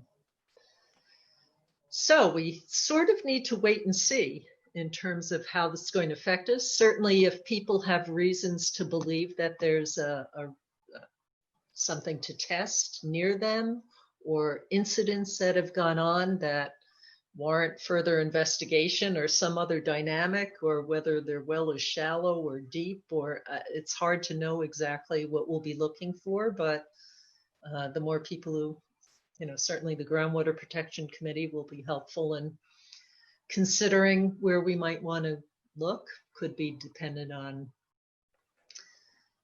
knowledge of soil permeability in different areas, or, as I said, fires that may have taken place, or drainage patterns and areas that might be more likely to concentrate. All that remains to be seen. And then Mass DEP has their own ideas, so they're not relying entirely on us. They expect to be proposing information, proposing sites and locations. But Tom, I don't know if there's anything else that you want us to be thinking about until Actually, we get to the next stage. since you asked, I have one thought on my mind. Would you know, or anybody on the Zoom here know, does our fire department use fire suppressant foams? So Lisa did reach out to the fire department, and Zach, the chief, Zach Ward, did check and doesn't believe that there's been much use of the foams that contain PFAS. Whether there might have been special incidents, a car fire and maybe mutual aid from another location. There might be some more investigating to be done about that, but at the moment, the records don't indicate, for example, that it was used at the fire training area that's over next to Odessa, if anyone's familiar with that. That used to do training over there. Yeah, that was actually going to be my next question, because as you undoubtedly know, one of the biggest sources of these in groundwater is from fire training facilities and airports, because they often trained, and some of the de-icing also led to it. So that's good to hear. If they weren't using it, for 30 years in volunteer fire training, that's good news. Yeah, right. That was good news to hear that. And there's also information that came out recently. They believe, I think it was Anvil, a pesticide that has been used for aerial spraying for mosquitoes, might have contained it, but it's unclear how much it contained. And I haven't been able to find any information about what the concentration might have been in that. And so we can, I guess we can post the letter without making a recommendation around it. Is that what we're thinking?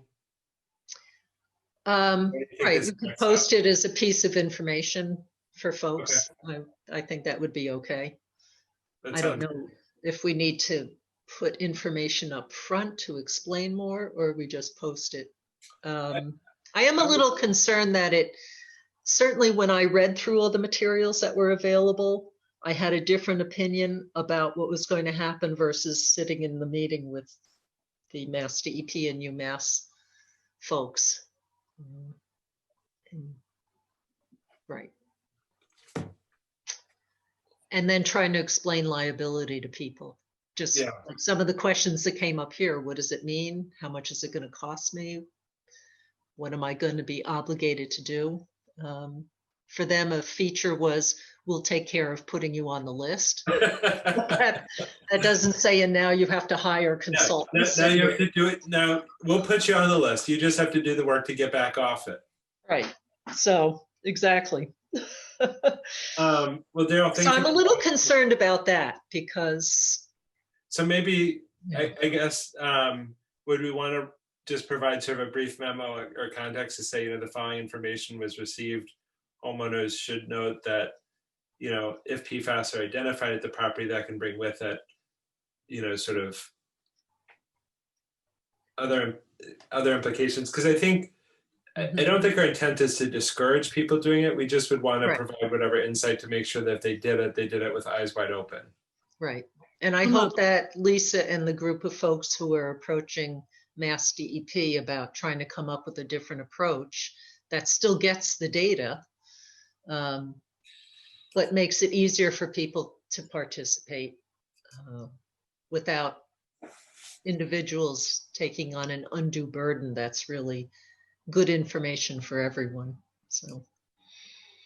From a public health, should we be discussing this from a public health perspective instead of a property value perspective? Because but I mean, I think from a public health perspective, sampling a random subset of homes in Sherborn doesn't, like, if you want to say, hey, this is a concern, I think it's a concern to say to everybody in Sherborn, PFAS may be out there. This is being offered to subset, you know, consider your own testing.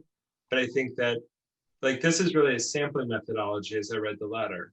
And so that's, you know, I think it provides public health information, but it's a question of,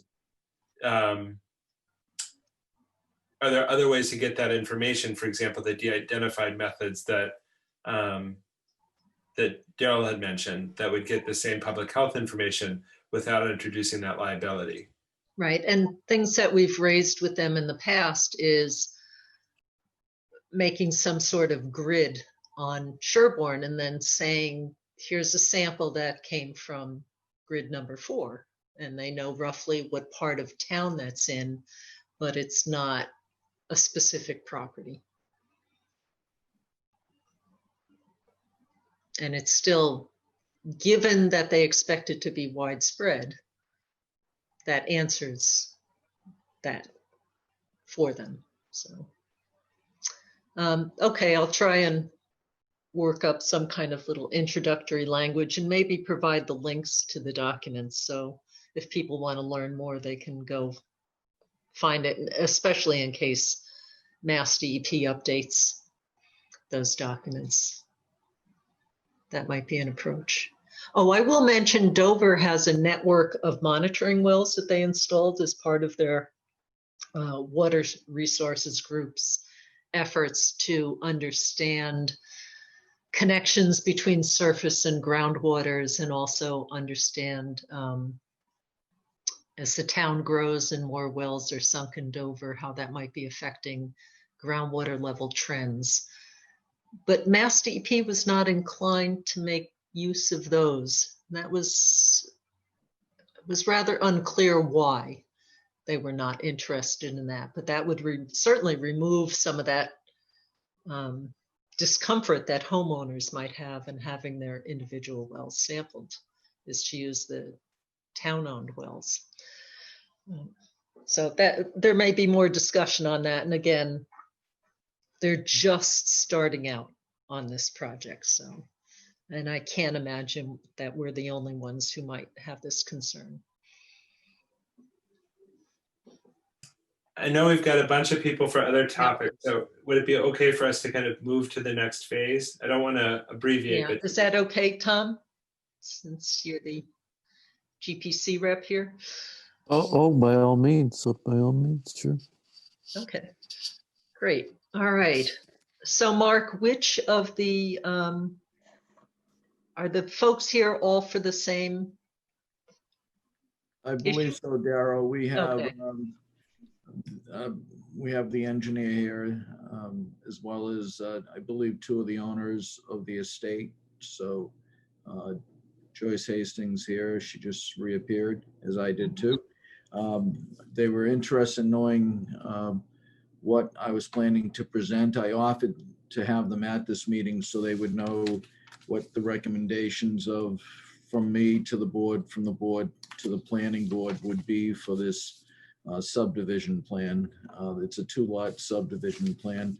I provided a quick proposed letter. There's a couple edits I have to make where it says definite should say definitive, where it says with state regulations and local should say per state regulations. Outside of those minor edits, that's the letter that we could use for discussion.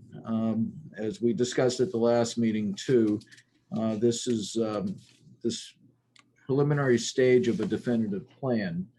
They've submitted to the planning board. What you're showing right now is the actual plans and a description of what they're looking for waivers for from the planning board based on their letter of November 3rd, 2020. And then we're required to respond to the planning board as well. So with that said, I wanted to be sure if the board members had any questions that we have Joyce here who could maybe help to answer any of those questions. I have spoken with Joyce and Rob Truax, another partner in the firm GLM Engineering, and they understand what I'm looking for in respects to the soil testing, showing where those septic systems will be plotted on the plan, especially the soil absorption systems, and showing the well for the new lot. The old lot's on the left, the new lot's on the right of what's being shown right now. They're proposing, instead of a cul-de-sac, you'll see they're showing a Y-shaped driveway, shared driveway. And there were a couple other discussion. There were some other notes that we discussed, including what we require for subdivisions that are of this nature, that are smaller than the norm, where this is 2 lots, and that would require that they follow in our environmental health impact reporting section 3.3, and that refers you to section 8, section 12, and section 13.2. Section 8 being sewage disposal. It's not anything new that they wouldn't know what to do. They have their marching orders, if you want to call them that, to get the soil evaluation reports up to par for the groundwater, as well as the other main concern is to make sure they meet Title V for the depth of the holes. The holes weren't dug to 10 feet as required in Title V, so that's got to be resolved. And then the other parts would be, when the subdivision does get approved, they would need to submit well and septic permits to us. So this Conservation Commission may have drainage requirements. I recommended to the board that we leave that up to Conservation and Planning. But within section 13.2 of our regulations, it does require that they indicate if there's going to be any increase or decrease of on or off-site surface water or drainage, basically. So that's my summary. I don't know if and there's like I say, a proposed letter. It's up to the board if you want for me to sign it on behalf of the board, or you want Darrell to sign it on behalf of the board. It doesn't matter to me. It can be edited. It's a proposal. It's a proposed letter. And I thought at this point, there could be any discussion in case new ideas come up or new request or information provided by the engineering firm or the owners. The owners are here as well. Okay, so I'll just mention the reason we're talking about this. Ordinarily, even though these issues are covered in our regulations, often they're also being addressed by, as Mark said, Conservation Commission and/or planning. And so the work will be done in connection with getting approvals through those boards and committees. And therefore, in essence, the Board of Health can piggyback on them and the work that's done to address their regulations. However, we still need to consider this in terms of how changes in stormwater run-on, runoff patterns might impact an area and neighbors. We've seen in the past where, for example, a property was being developed and it was determined that stormwater would then run off across a road where there'd be a greater likelihood of that plume of water, I guess I'll call it, having the potential to freeze on the road and create a hazard, a driving hazard in the winter. So those are some of the reasons that we'd want to look at it, or whether the water might flow across someone's leaching field and negatively impact that or impact a well. So it does have importance to us. And again, as Mark mentioned, it's taking a bit different sequence where often we would already have that information from Conservation Commission, and we're not sure where it stands with them. But now I'd like to just ask if the engineer or the owners would like to comment, and if there's any part of the plan you want me to bring up, or we can just discuss it in general. Joyce Hastings from GLM Engineering. Hi, Joyce. Hi. So the section that Mark is referring to, the three sections under for the small scale subdivision, the one that we would like you to waive or defer to the planning board would be section 12, that we're related to the stormwater. So we have as you noted, we have an existing house. We're removing the existing driveway and installing a common driveway, the Y-shaped. We'll be infiltrating the roof runoff from the surface of both roofs. And then we've put in a shallow swale along. If you look at on lot 2, you can see that we've installed infiltration systems for the front and the back roof. And then we've put a shallow swale, a grassed swale that runs along the driveway from Nason Hill Road to where the driveway would exit the cul-de-sac. There's a shallow swale there that will take the water, because the water goes from south to north direction. That's the way the lot is sloped. We'll collect water off the driveway into that shallow swale. But we're requesting for the Board of Health to waive the requirements for a stormwater report and detention basins and catch basins, because we've got this, we're effectively have 2 existing lots. In order to meet the zoning requirements, we're still going to keep 2 lots. We're only adding 1 additional house. We're eliminating a section of driveway and adding in 1 other driveway. Under DEP stormwater regs, we wouldn't be required to do a stormwater analysis. And we're just trying to keep this cost effective for this small scale project. Joyce, what would the typical cost of a stormwater assessment be? That's just not background I have, but seems like pertinent context. To do a stormwater analysis of everything, you're looking at a couple $1,000s. Okay, thank you. So I guess I almost feel that determination of whether this is a subdivision or not, or some variation, needs to come from planning board for us to then know whether we are treating this differently than we would treat other subdivisions. So I think we need to. We're only interested in public health. So why don't we only comment on public health? The planning board is talking about zoning and other things. Because we have different regulatory sections for a single family home on a single lot versus a subdivision.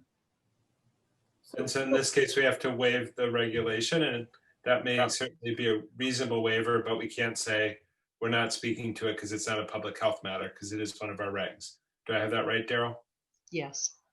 But our responsibility is confined to public health, and That's not true, Rebecca. Like, we have a regulation about it, so we have to opine on it, and we may say, hey, we've got no concerns, and what Joyce is asking for is reasonable, but we can't just decide that a Board of Health regulation isn't a Board of Health regulation.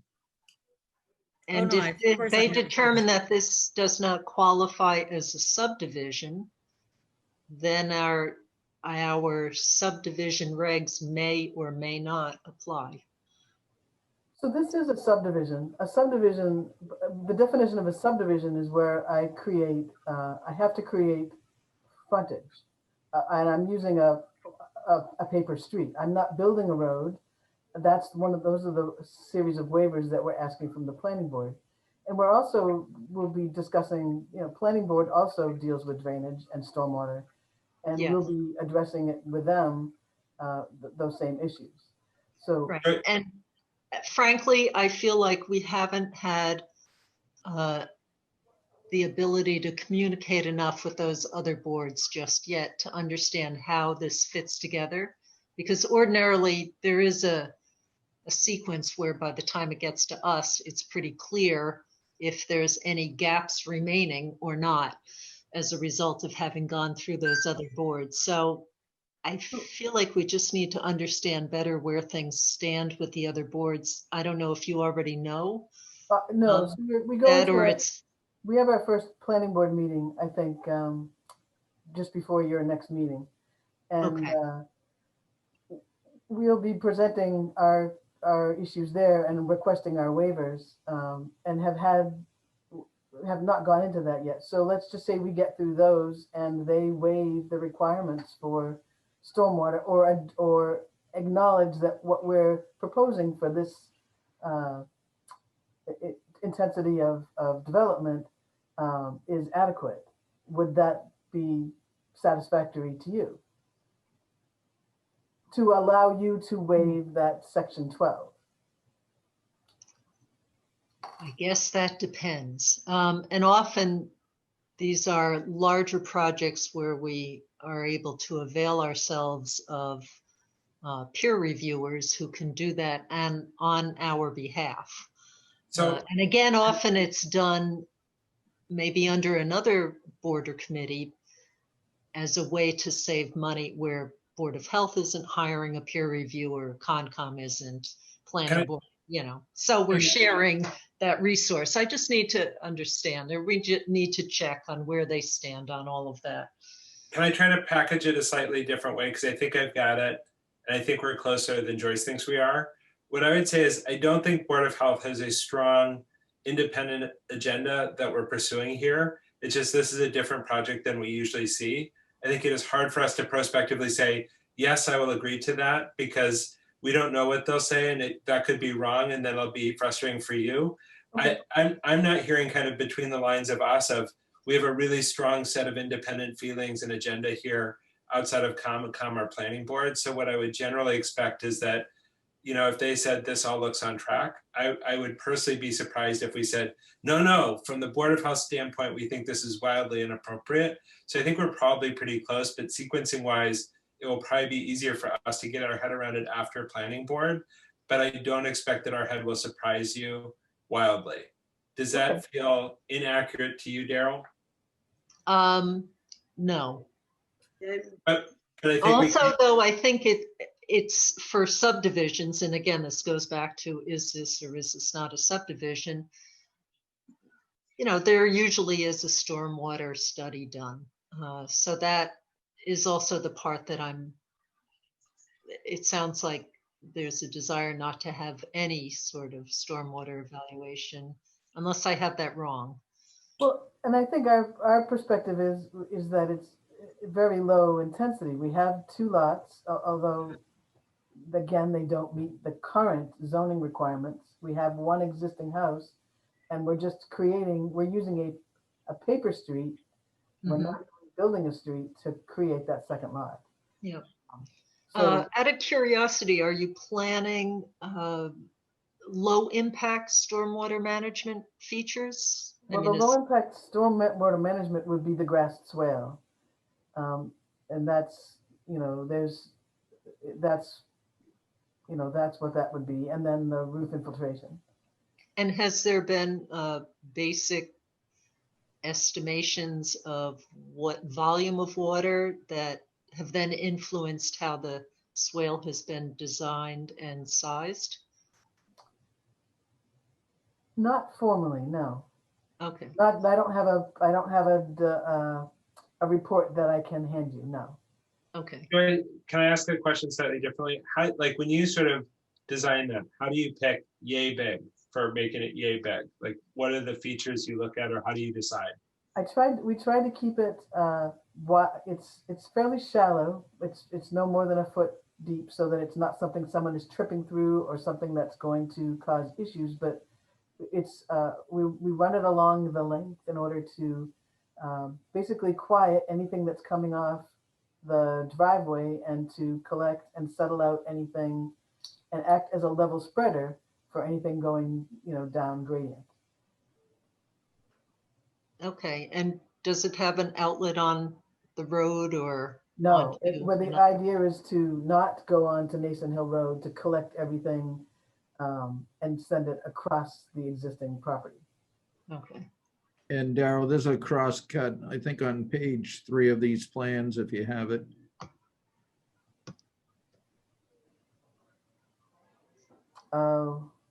Maybe towards the last page.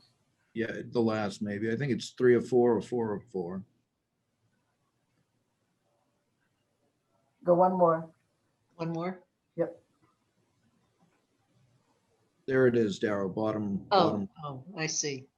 Whoops. So just, you know, basically the road is slightly elevated. That's exaggerated slightly, just so that it doesn't shed towards the street. And it's not a road, I apologize, the driveway. It's only 14 feet wide. We're keeping grass strips on either green grass strips on either side that will the bottom of those grass strip on the on the north side will be the swale.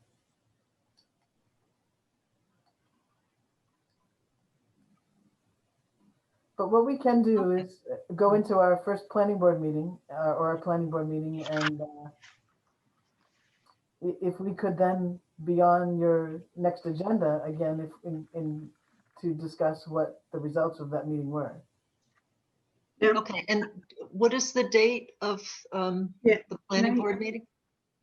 This is Ellen. The memo from Gino says that the public hearing is scheduled for January 5th at 7:30. And Okay. he has requested any comments from the Board of Health prior to that meeting. Okay. Don't they want to know whether we think this is going to in any way endanger public health? And that's what they're asking for? Yes, and that's the kind of comments that we can make about what we might be concerned about.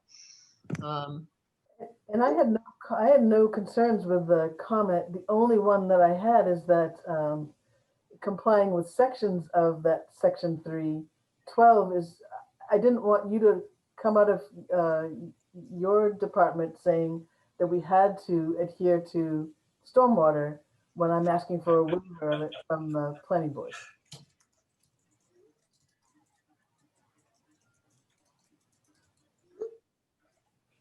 Okay.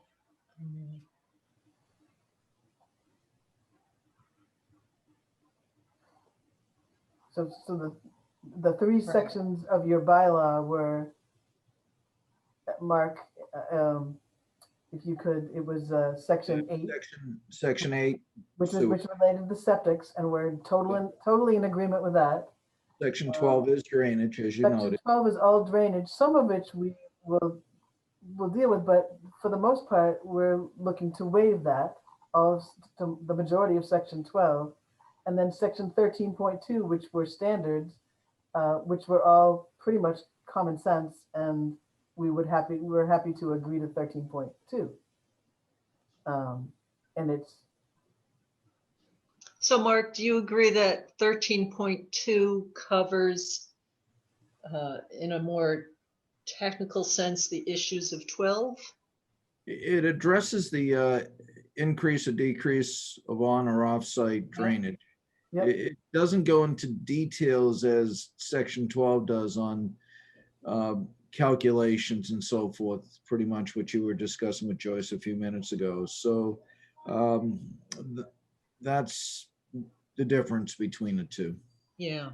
I guess the one thing I wouldn't want to end up with is if neighbors say, oh, gee, now this side of my property's underwater all the time, or my cute little stream has dried up, whichever way it would go, and then have to try to prove that later on. So I'm not sure. What have you seen in the past, Mark, as ways of dealing with this, or this is a new situation that we haven't faced Pretty before? much a new situation. We've seen Okay. four lots. I don't remember seeing a 2-lot subdivision to Yeah. this day. Oh, the only one I could think of was, and that's the one where it had the road, the runoff across the road that they had to address. But that was the result of a study, was on, I want to say Brush Hill. I can picture it. Original house was in the back. Newer house was in the front. It was Okay, a long I think driveway. might have been 44 Brush Hill. The driveway went up to the left, I believe, and Yep, yep, might have been getting washed out across to the Mayo farm. yep, exactly. That was it. And so then, and I assume there was a study done to even determine that there was going to be that effect on the road. So, A good few years ago, we could try to get back to the minutes and so forth, but yeah, that's the concern. And I know maybe, well, we don't know where the planning board stands or conservation, but right. And obviously, also, I'm not familiar with this property, so that the other one that we're talking about, I think had quite a slope to it, from where the houses were down to the road. I don't know what the layout is. Is this a simpler one to evaluate? Hard to know. yeah, as Joyce said, it slopes down from north, from south to north, it slopes down. Mhm. There are wetlands in the back, way in the back, and it's hard to say if I guess if they address the increase or decrease or on or off site surface water, that would be a great help, because then we could determine, if there would be concerns to the abutters in that type of evaluation, if that type of evaluation was completed. I guess my only struggle, a little bit is to kind of pin down what is it we need to produce. And I think we can say to Gino, like, hey, we'd love your take on drainage. That's our question. I guess the flip side for me kind of goes back to part of Joyce's point, I think, which is that this is labeled a subdivision because that's the exercise at hand. But the picture we paint in our mind is a different scale than the project that is proposed. And so how do we pair our recommendations with the fact that this is 2 properties, and that while it's technically a subdivision, I suspect we have many driveways in Sherborn that have a larger drainage impact than the proposed changes here. And so how do we kind of tailor that to the context? And so for me, that's kind of the central challenge. I think it's reasonable for us to say, like, Gino, we usually don't get plans before they've gone through you guys. So our take is, this seems like it may be reasonable. We'd love some guidance from you guys. It doesn't sound like we have big concerns about sort of letting planning board be the lead, but I just want to make sure we're not sort of scaling this because like this feels like, yes, it's a subdivision, totally get it, think we need to check the boxes, but also want to recognize, like, this is the sort of paved surface and impacts are still those that are on a more small scale residential than a large scale residential. But again, I'd say like I'm out of my wheelhouse here. So if that sounds wrong to folks, I may certainly be wrong. No, I'd like to find a way to make it practical, but not be oblivious to, anything that we are tasked to oversee is not turning into a problem. But yes, I agree that the scale is different, and it would be nice just to coordinate and streamline with the other, with the Planning Board and Conservation Commission in particular, to see where they stand, because there are wetlands here. So I assume that there's going to be something coming from Conservation So we won't, Commission. in its current proposal, we won't be filing with conservation because we've kept our work outside the 100-foot buffer zone. Oh, okay. Yeah, this is Carol from Conservation Commission. Carol hi. Gary. Yeah, I just happened to be checking. This has not come, as Joyce said, this hasn't come before the commission. Oh, okay, so it won't be, all right. Darn, we won't have the benefit of you having made the determinations. Yeah, when it's outside the 100. I guess, hey Joyce, will you educate me a little bit on this? Like, or maybe somebody knows, what is the definition of a subdivision in Sherborn? So it's subdivision. A subdivision is it's a state definition. It's the creation of a road. When you divide something up, when you have to create a street, whether it's a paper street or whether it's a constructed street, to create frontage, that's a subdivision. If I could just take this lot and divide it in two and have it approved by the planning board with required frontage and area on a existing public way, that's not a subdivision. So a subdivision is something that creates frontage, a road. So you're saying this is not a subdivision? It's just I'm not saying no. By definition, it's a subdivision. But what we're asking for is because we have two existing lots here. They were created back when these lots were created. They met the requirements of the zoning bylaw for frontage and area. But the zoning has changed over time, and now they don't meet the requirements. So while we have two lots here and we only want to build on that second lot, we have to create frontage. We have to create additional frontage, and we do that by creating that little cul-de-sac. But we're asking then the planning board to waive all construction requirements.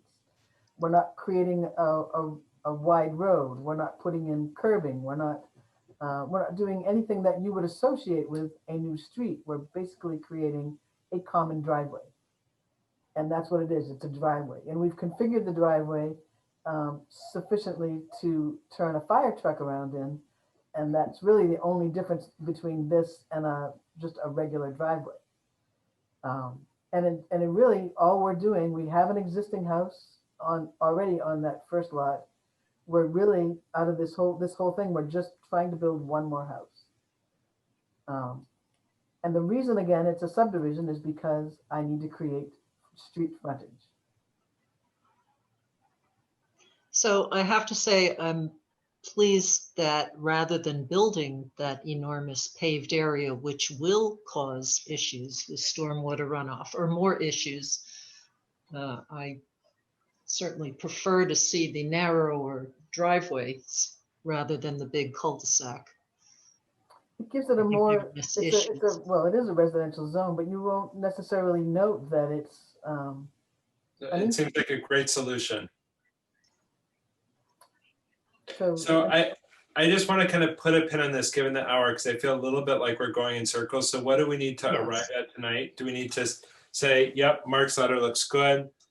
Or do we need to say, hey, we don't have, we don't have substantial concerns raised by the Board of Health, but would like to defer a final opinion until we get a little bit more guidance from Planning Board? Like, what's our next step? What's our output?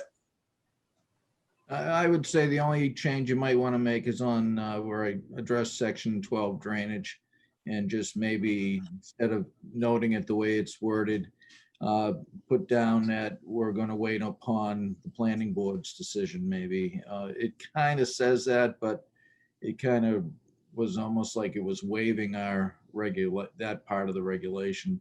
Maybe it could be conditional to the planning board's final, after their public hearing, to see what their decision will be.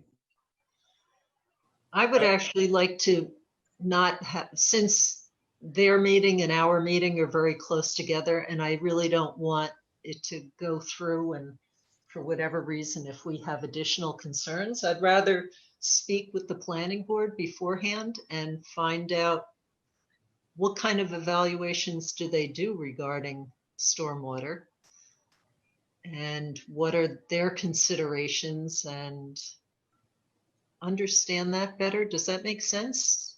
So we could almost strike that paragraph, maintain the well location paragraph, because that's the part that's Board of Health specific. And then in terms of following up with the planning board, would that be Mark talking to Gino, or would that be you talking to?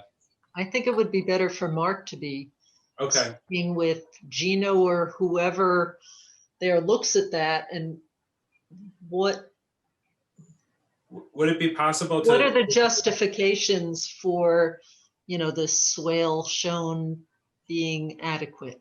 That's all. And again, I could see that the driveway, it's not huge, it's not significant, but what do they look at with terrain and all the rest, and soil types? And is it appropriate for us to suggest that that conversation could be Joyce, Gino, Mark, to kind of delineate that? And then Mark, it sounds like you've got a good handle on the views of the board.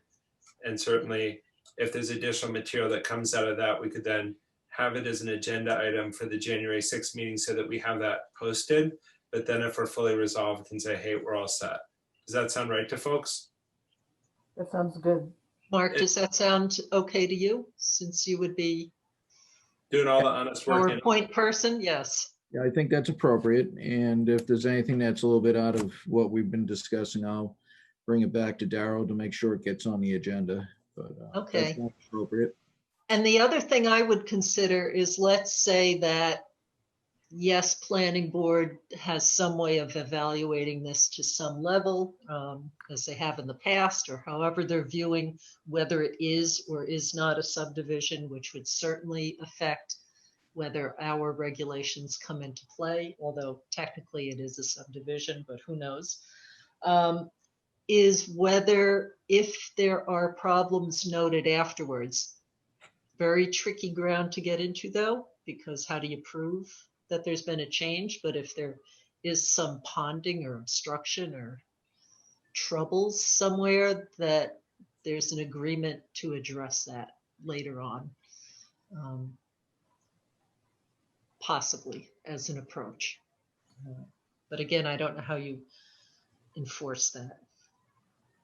How difficult that is to craft.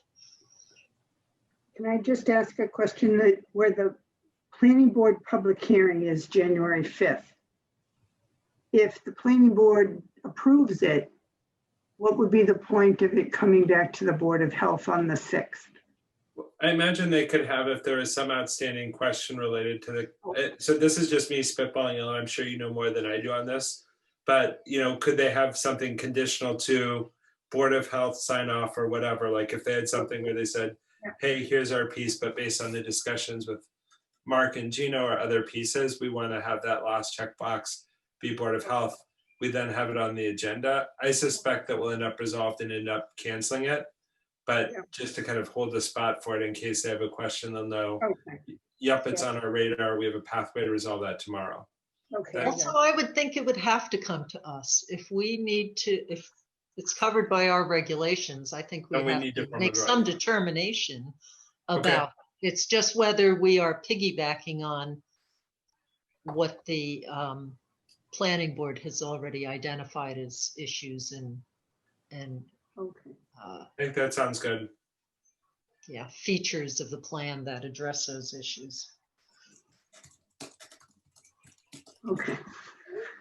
All right, so sorry, Joyce, but we just need to figure out how to go through this, because it's just a new path for us through the process.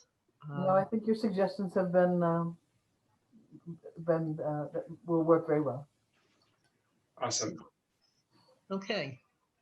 All right. I'm sure you and Mark will be talking.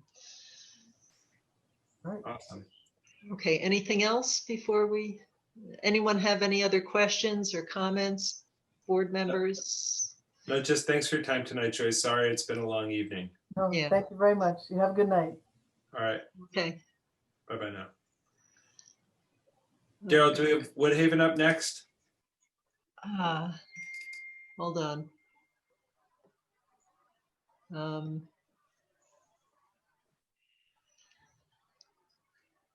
Give me a second.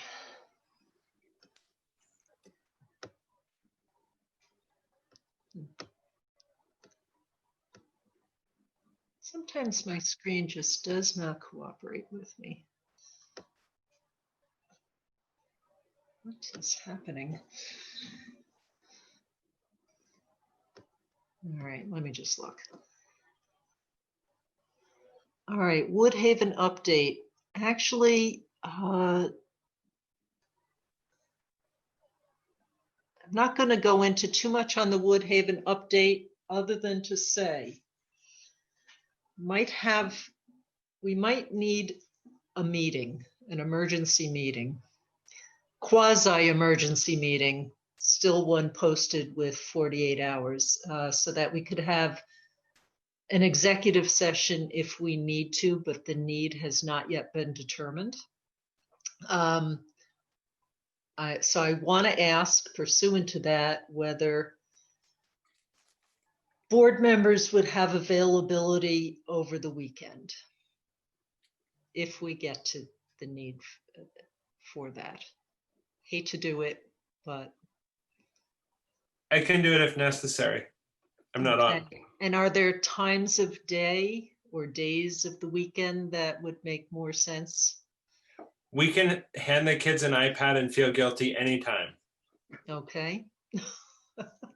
Same here. I'm on backup call, but probably will not be called, so I should be around. Okay, and Rebecca, would you have availability? Rebecca, you're muted.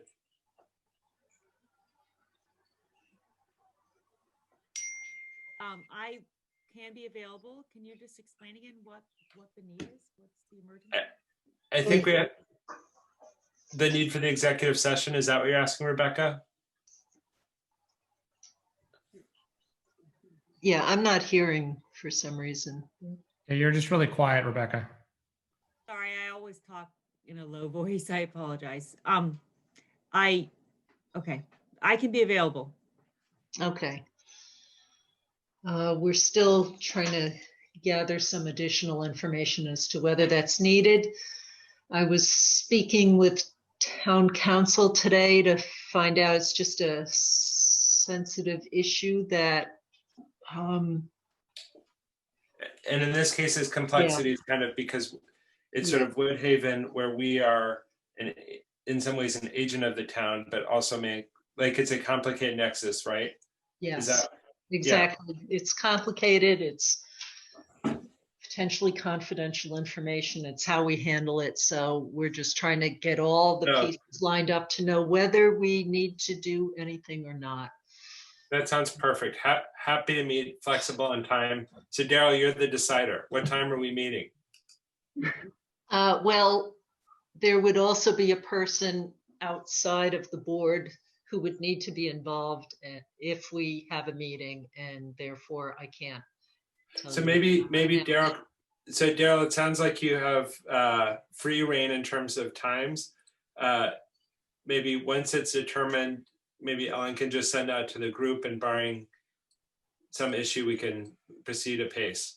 Yes, and I'll try, if we had to go that route, I'd try and get a couple of times that would be possibilities.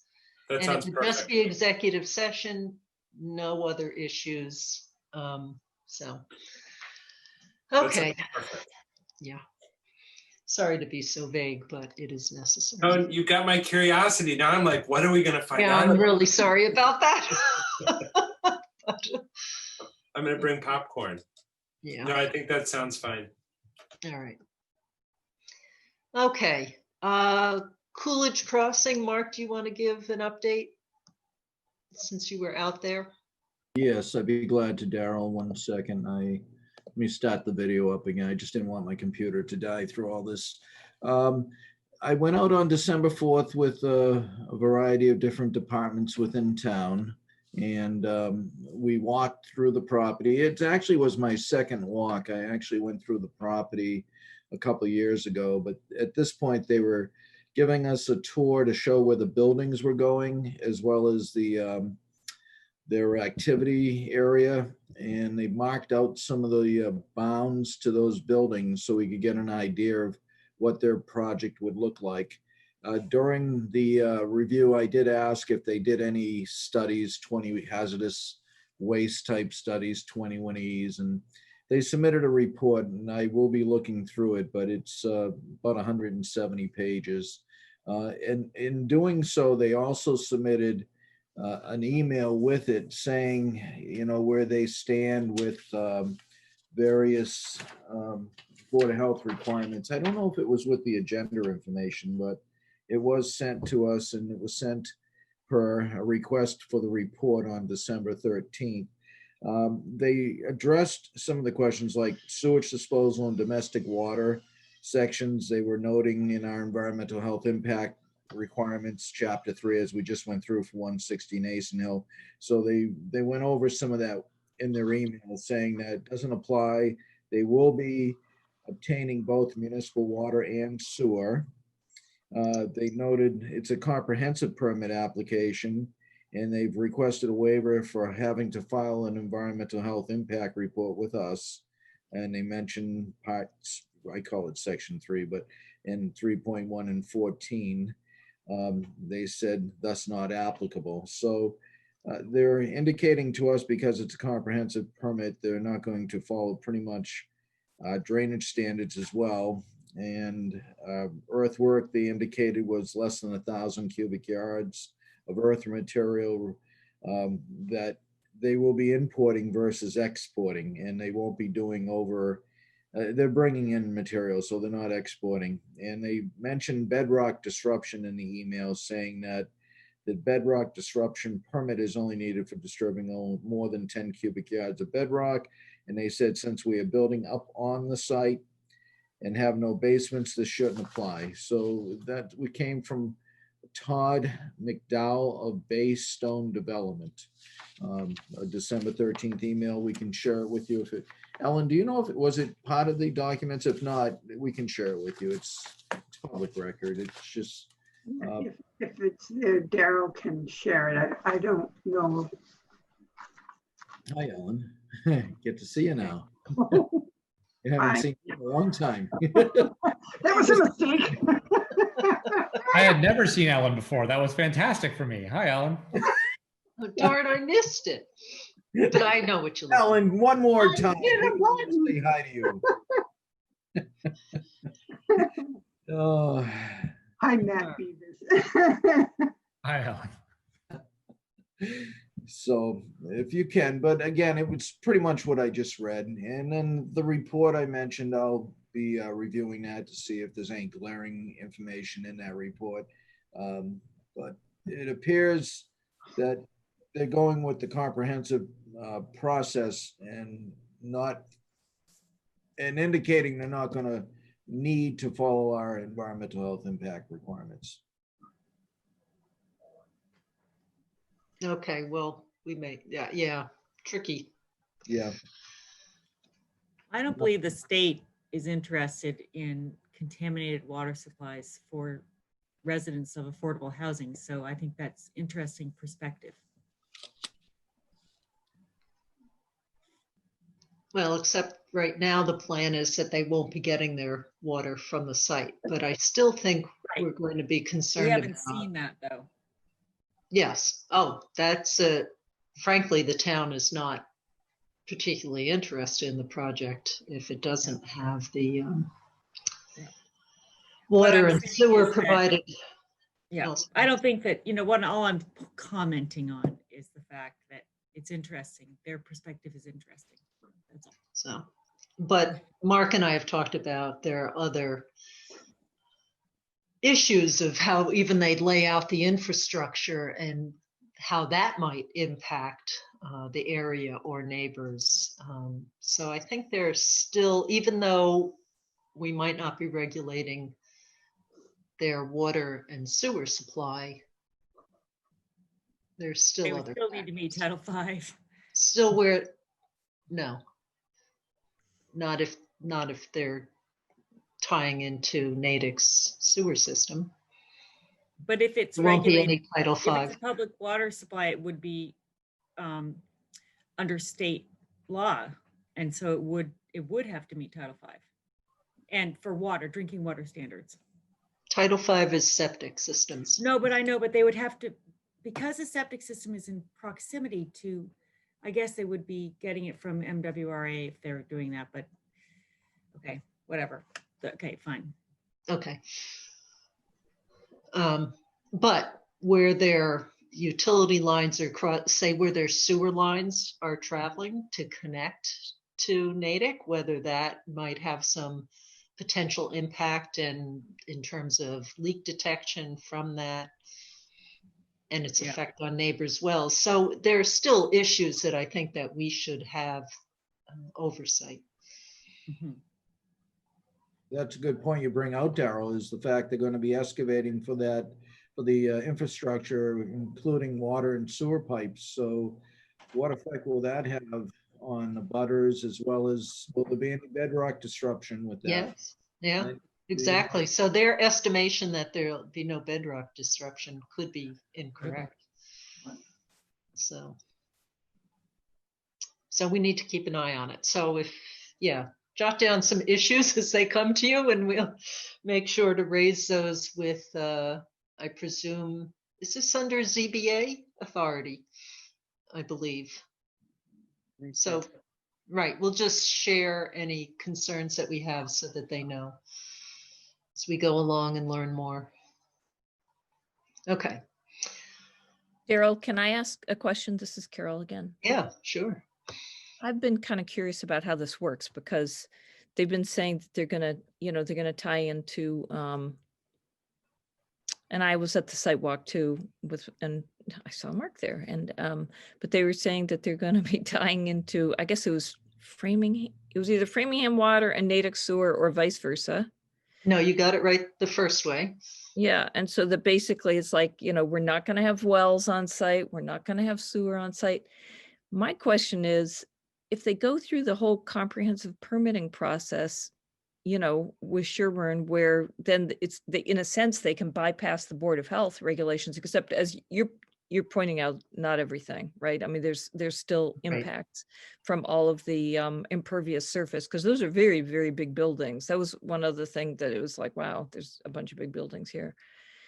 But do we know, like, if they go through the whole process and it's granted, and then is it going to be granted contingent on those public water and sewer supplies? And how does that work, so that we can, it seems like they shouldn't be allowed to even put a shovel in the ground until those agreements are secured, is I guess what I'm thinking. But I don't know if we as a town are legally able to protect ourselves that way. Actually, I can answer this one. Is that all right, Daryl? Oh, absolutely. The Excellent. agreements will not be between the developers. My name's Jeff Waldron. I'm on the select board. The agreements will be between the town and the city of Framingham and town of Natick. So we will have to sign intermunicipal agreements. The town of Sherborn will, with those two towns. Oh, has that been determined? I believe that it's going to work that way. I would not say it's been determined, but I think we will have to, Matt and I have talked about this at length. We don't want it to be a water company of any kind, but I believe that we will have to negotiate intermunicipal agreements with Natick and Framingham both. So then it becomes a townwide burden to support this project? No, I don't. This is me asking, not as Board of Health, but as a tax-paying resident. Matt mentioned the same thing. I don't think it does, no. Well, is there, Oh, it's interesting. So there's no infrastructure overhead to the town is what you're saying once that's happened. That's, I mean, none of this has worked out yet, but that's the intent, is that the developer will build all of the infrastructure, but I think we have to have the agreement with those towns, because it's actually residents of Sherborn that are taking the water and discharging the septic. So I think it will be an agreement between the two, us with two different towns. So Then I think there'd have to be some agreement with then that development of them covering all costs Yeah, so they're involved into the future. They're talking to the towns right now, but I think, I forget who it is. I think Chuck might be, one of the attorneys on the select board is advising them, I believe. Okay. The reason I bring it up is I've been to enough Board of Health conferences or talking to other Board of Health people in other towns who talk about projects like this that have either projects that set up their own roadway system or water supply or something else, and then at some point capitulate to the town to take care of it because they can't quite afford it anymore because costs have escalated or it's become too difficult for them to manage technically. They don't have the right staff, and suddenly it does become a new for the town to take on. But I guess my question is, like, if in this case you're like, we have a pipe that puts poop over, to Natick, like that's different than saying we've got a treatment system or other things. Like it would be like in this case, it's not maintaining a wastewater treatment plant. It's sort of discharging sewage into an existing system, right? Yes. Yeah, but there are still maintenance that goes along with pipes. I mean, for New me, like code what comes along to reduce infiltration and outflow from pipes, and suddenly you're lining all the pipes in a new way or monitoring them. I can't predict what those changes will be, but there's always something. I guess my other question, just to put you on the spot, Jeff, thanks for opening the door.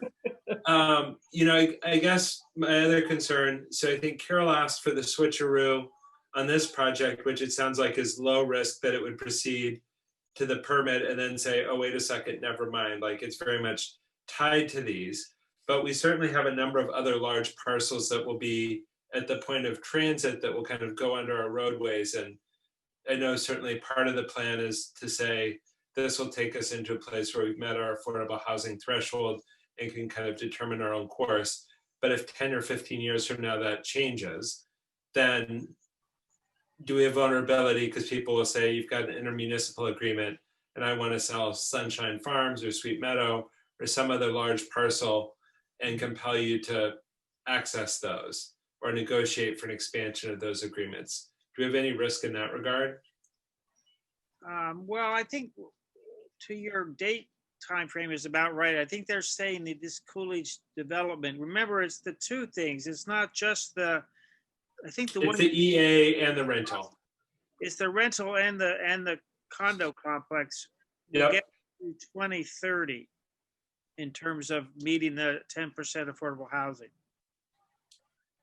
But I guess that's only 10 years away. Yeah, that's 9 years go away. buy in a flash. 9, yeah. Who's counting? And it'll take years to build this out based on, look at the other 40Bs in town that have taken literally years to get built out. Well, Yes. not to sound like Debbie Downer, but reality. But I guess the question is, Jeff, I think you and I talked about this a little bit, is I guess one question is we've had some topics that have gotten a ton of discussion in town, like the wastewater treatment plant under the ball fields, right? Like we had lots of discussion, lots of those pieces. And I guess, the thing I would just flag for select board consideration is certainly I think as we start to get places where we as a community are taking on a new suite of responsibilities, I'd hope that we'd have a kind of well-publicized, communicated discussion about what that means in terms of the legal ramifications, the sort of other unintended consequences. Like, I know you guys are Like, I think we've gotten a pretty clear mandate in terms of the EA, and it's really consistent with the master plan and other things. But just to say, like, again, not wearing my Board of Health hat, wearing just my, I don't know, am I a Sherbonite? Am I a Sherbornian? I really want to be a Sherbornian, but I feel like I'm a Sherbonite.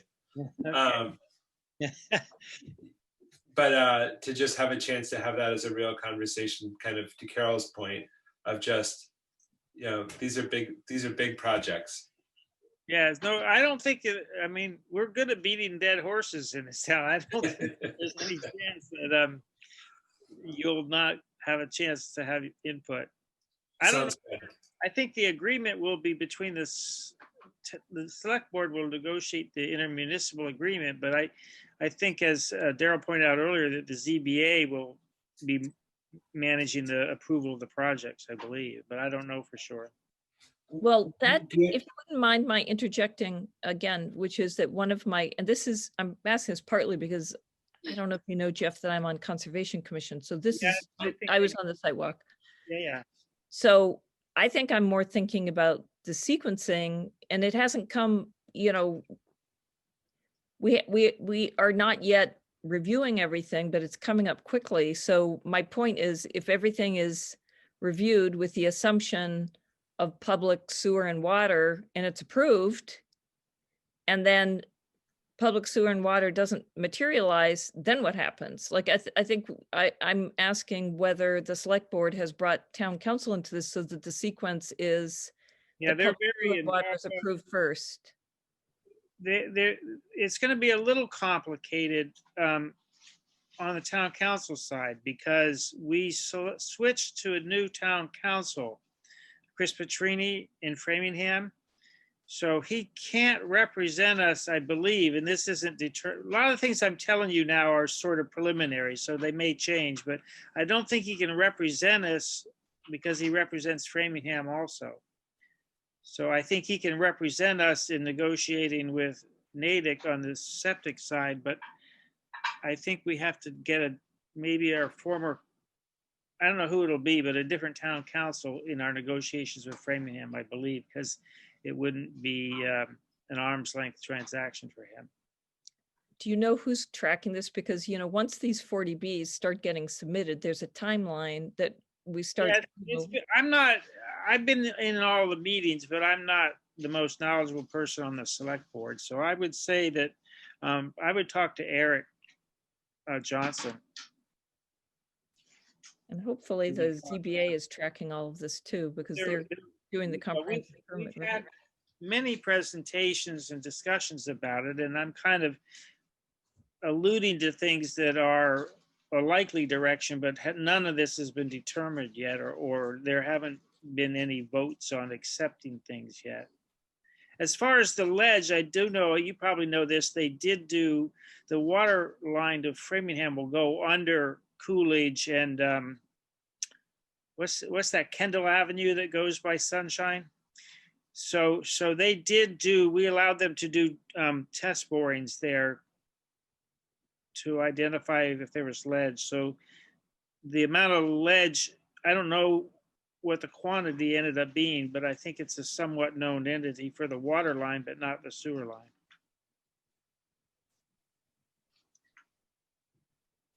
All right, so there's something we'll have to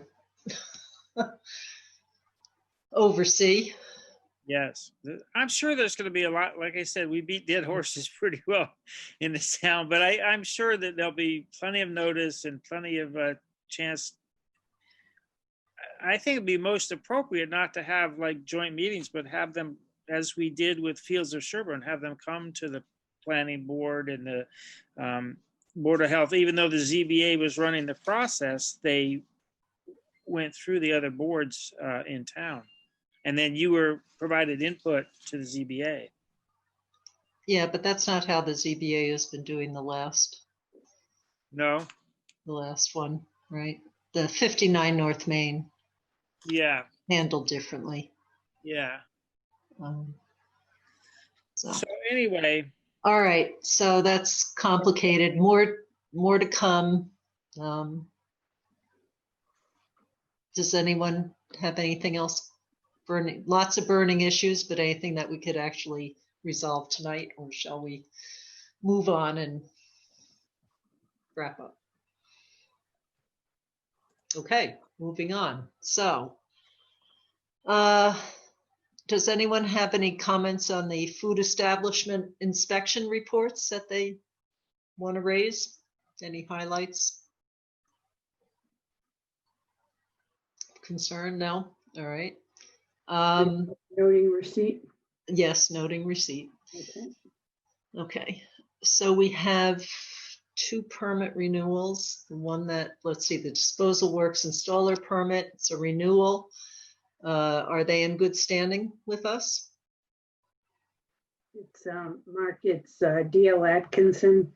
Yeah, they do such limited work. They might do one job every 3 years, but never had any trouble with them. Okay. So do we have a motion to approve? And I assume all their paperwork is in, Ellen, Yes. and payment. Okay. Do we have a motion to approve the disposal works installer permit renewal for DL Atkinson? Conditional to a pre-construction conference. Excellent, yes. So moved. Yeah, I've been using them for 26 years now, I think. Seconded. All right, Daryl, aye. Matt Beavers, aye. Rebecca Honeywell, aye. Matt Vitale, aye. Okay, and then we have the rustic pizza, food permit renewals. It would be subject to posting about sodium. Do we have a motion to approve? So moved. Second. Okay, and before we vote, any issues with them of any sort, Ellen, that we need to be aware of? I know Tom had, we had received a few complaints about them not wearing masks, but that's not related to the food. I don't think he had any issues with the food, and Tom did recommend approval, so. Okay. All right, so I guess just I would let Tom know if he is still hearing complaints or notices that, then, you know, we could certainly send a letter from the board to them. Or maybe people will just stop going. I don't know which way we'd want to go on that, but we could He consider. cited them and required additional training Mhm. on it, so. Okay.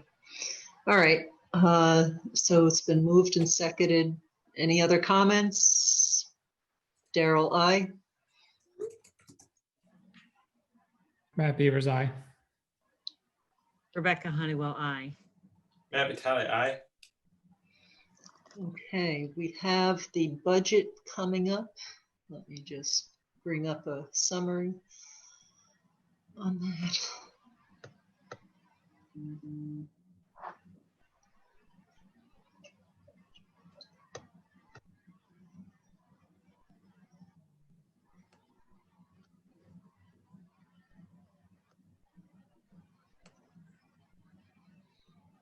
Okay. So we're not making any radical changes to the budget this year, other than really the standard cost of living increases to salaries and some adjustments to costs for things such as phone, because Ellen keeps track of that, and I think we've often had our telephone budget not meeting the actual cost because Never does. costs keep going up and it's hard to keep up and stay within advisory's guidelines. Unless anyone has any, burning desire to talk about any of these, we've kept it simple because so much is unpredictable at the moment. And really we can address it if a crucial need comes up. We will go to advisory and discuss it with them and see what we can do at the time, but I'm finding it a little hard to project into the future about what we might encounter necessarily. So, any other comments? Anyone feel differently about that? Nope. Okay. Well, Daryl, would you want to put a footnote about because the contract nurses are mainly for the flu clinics, aren't they? No. No, that's our, No. that's a That's list. Where's where's the flu clinic shown? That's me. That paid for by people's insurance policies? The flu vaccine that we purchase is, but we get the vaccine for children from the state for free. Yeah. I just wondered if a footnote about maybe something along the lines of we don't know yet about the COVID-19 vaccines. Well, it'll be free. Yeah. But there may be. Or if we have to hire people to administer it, you're saying. Yeah. But again, so far advisory hasn't wanted that kind of speculation.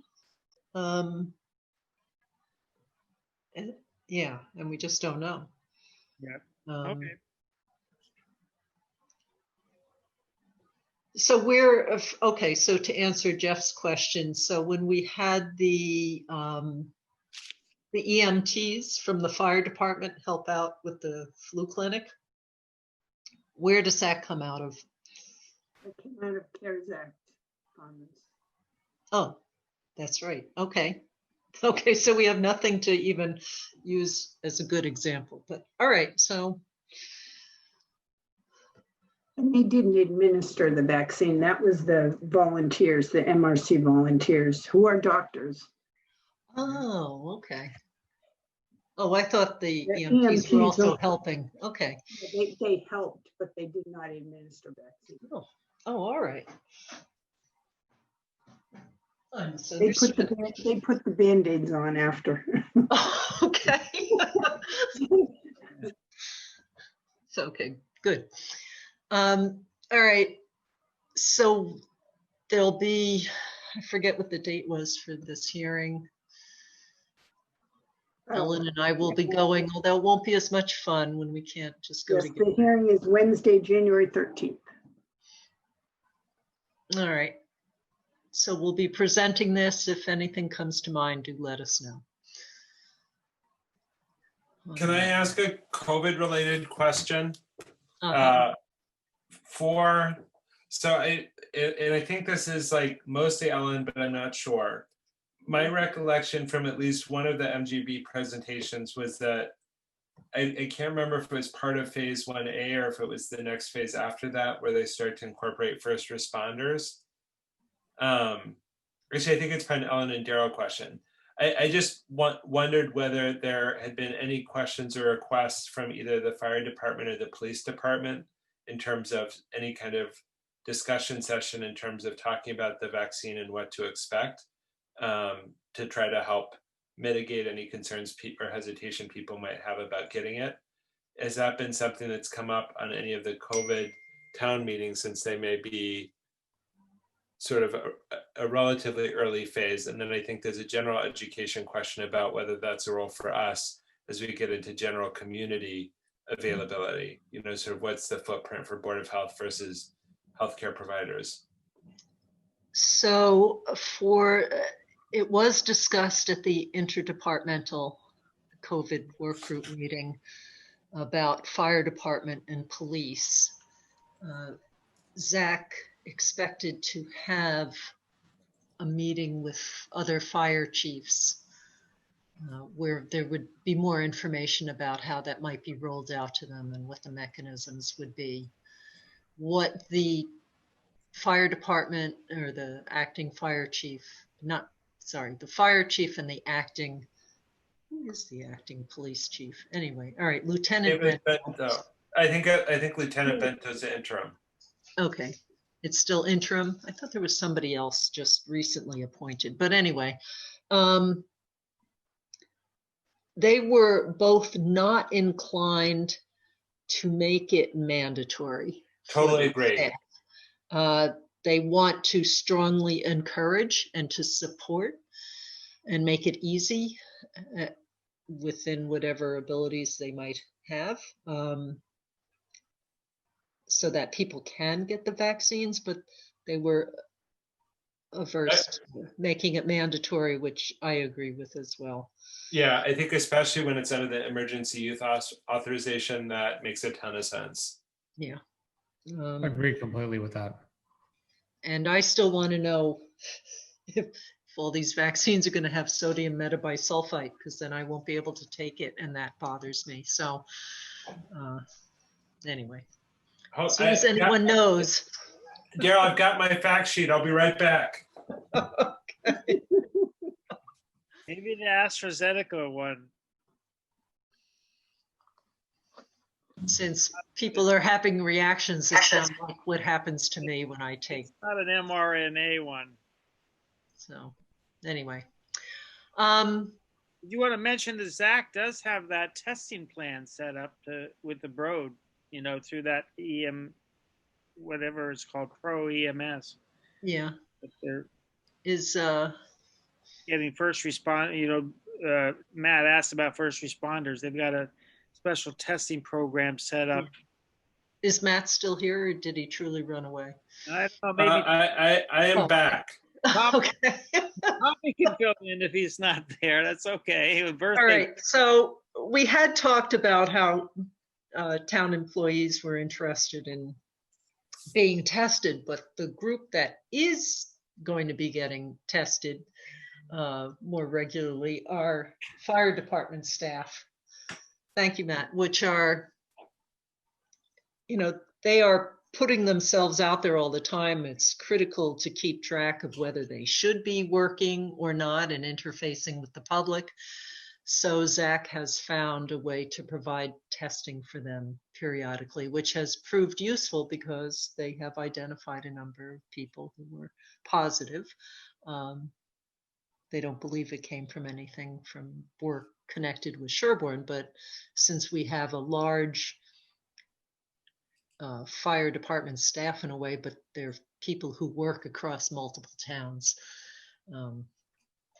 So anyway, it's been helpful to him and for managing whether people are staying in quarantine, which means he's lost staff for maybe an extended period of time, but they can test out of that a little bit earlier, that kind of thing. So that's been great. That he found that. Took a bit of research and I think started with one firm and ended up switching over to another service, but it's been working for a few weeks now, I believe. Awesome. All right, so I think the one item we have left is the agenda for the next meeting. And So I've got the Dover Board of Health and then tentative discussion of the 160 Nathan Hill Road subdivision. Yep. That's all I have so far. Yeah. Oh, and COVID, obviously. Yeah. That's on everything. And the post-holiday wrap up, if we even know by then. I think it's not going to be great. I mean, like the Thanksgiving bump is pretty clear. And I sort of worry that people are like, like a lot of people talk about what they're doing to make it safe. And you're like, you can't really make it safe. Like you can tolerate the risk, but like, there's not a set of, you know, things that will say, as we had this case rate, like the large gathering of groups of unmasked people, there's like not a safe way to do that. And I think that's a story people are telling themselves, which is unfortunate. I did get had a conversation with someone, a town employee, who said that at the employee meeting, it was discussed having a luncheon, a gathering of 15 or so employees in the select board office eating a meal. To which I said, I didn't think that was a good idea. So, So they are going to make alternate plans to have a Zoom or do something else. So we did, I will let us close the meeting because it's 10 o'clock, but we did a Zoom escape room for a holiday party with one of the clinical teams that I kind of helped direct. And it was actually super fun. Huh. Okay, good. So next time there's an idea, I'll counter with Matt has an idea. Yeah. There was call. this Zoom breakout room in Poland, or the Zoom escape room in Poland that was super fun. No, okay. But again, And- like all kidding aside, like mealtime is one of the highest risk pieces. So the idea that you'd say, we're going to take people, put them in an old building in a room, unmasked together, masticating and talking over each other. You basically have sort of said, how could, like, what, it's just not a great plan. And for all the discussions that we've had around issues and concerns that people have expressed, I was very surprised to even be asked that question about that event. So, but you never know. People can just have a Zoom and just watch each other eat. It'll be perfect. You guys could call it the Pompeo plan. You know, Mike Pompeo, the State Department, had invited 900 people to a State Department party last night, in person with food and drink. Well, they've been having all those holiday parties at the White House. It's a holiday party, the State Department. So they invited 900, only 50 showed up. Everyone else was like, are you nuts? Today, Pompeo tested positive. And he was the keynote speaker, I think. Wow.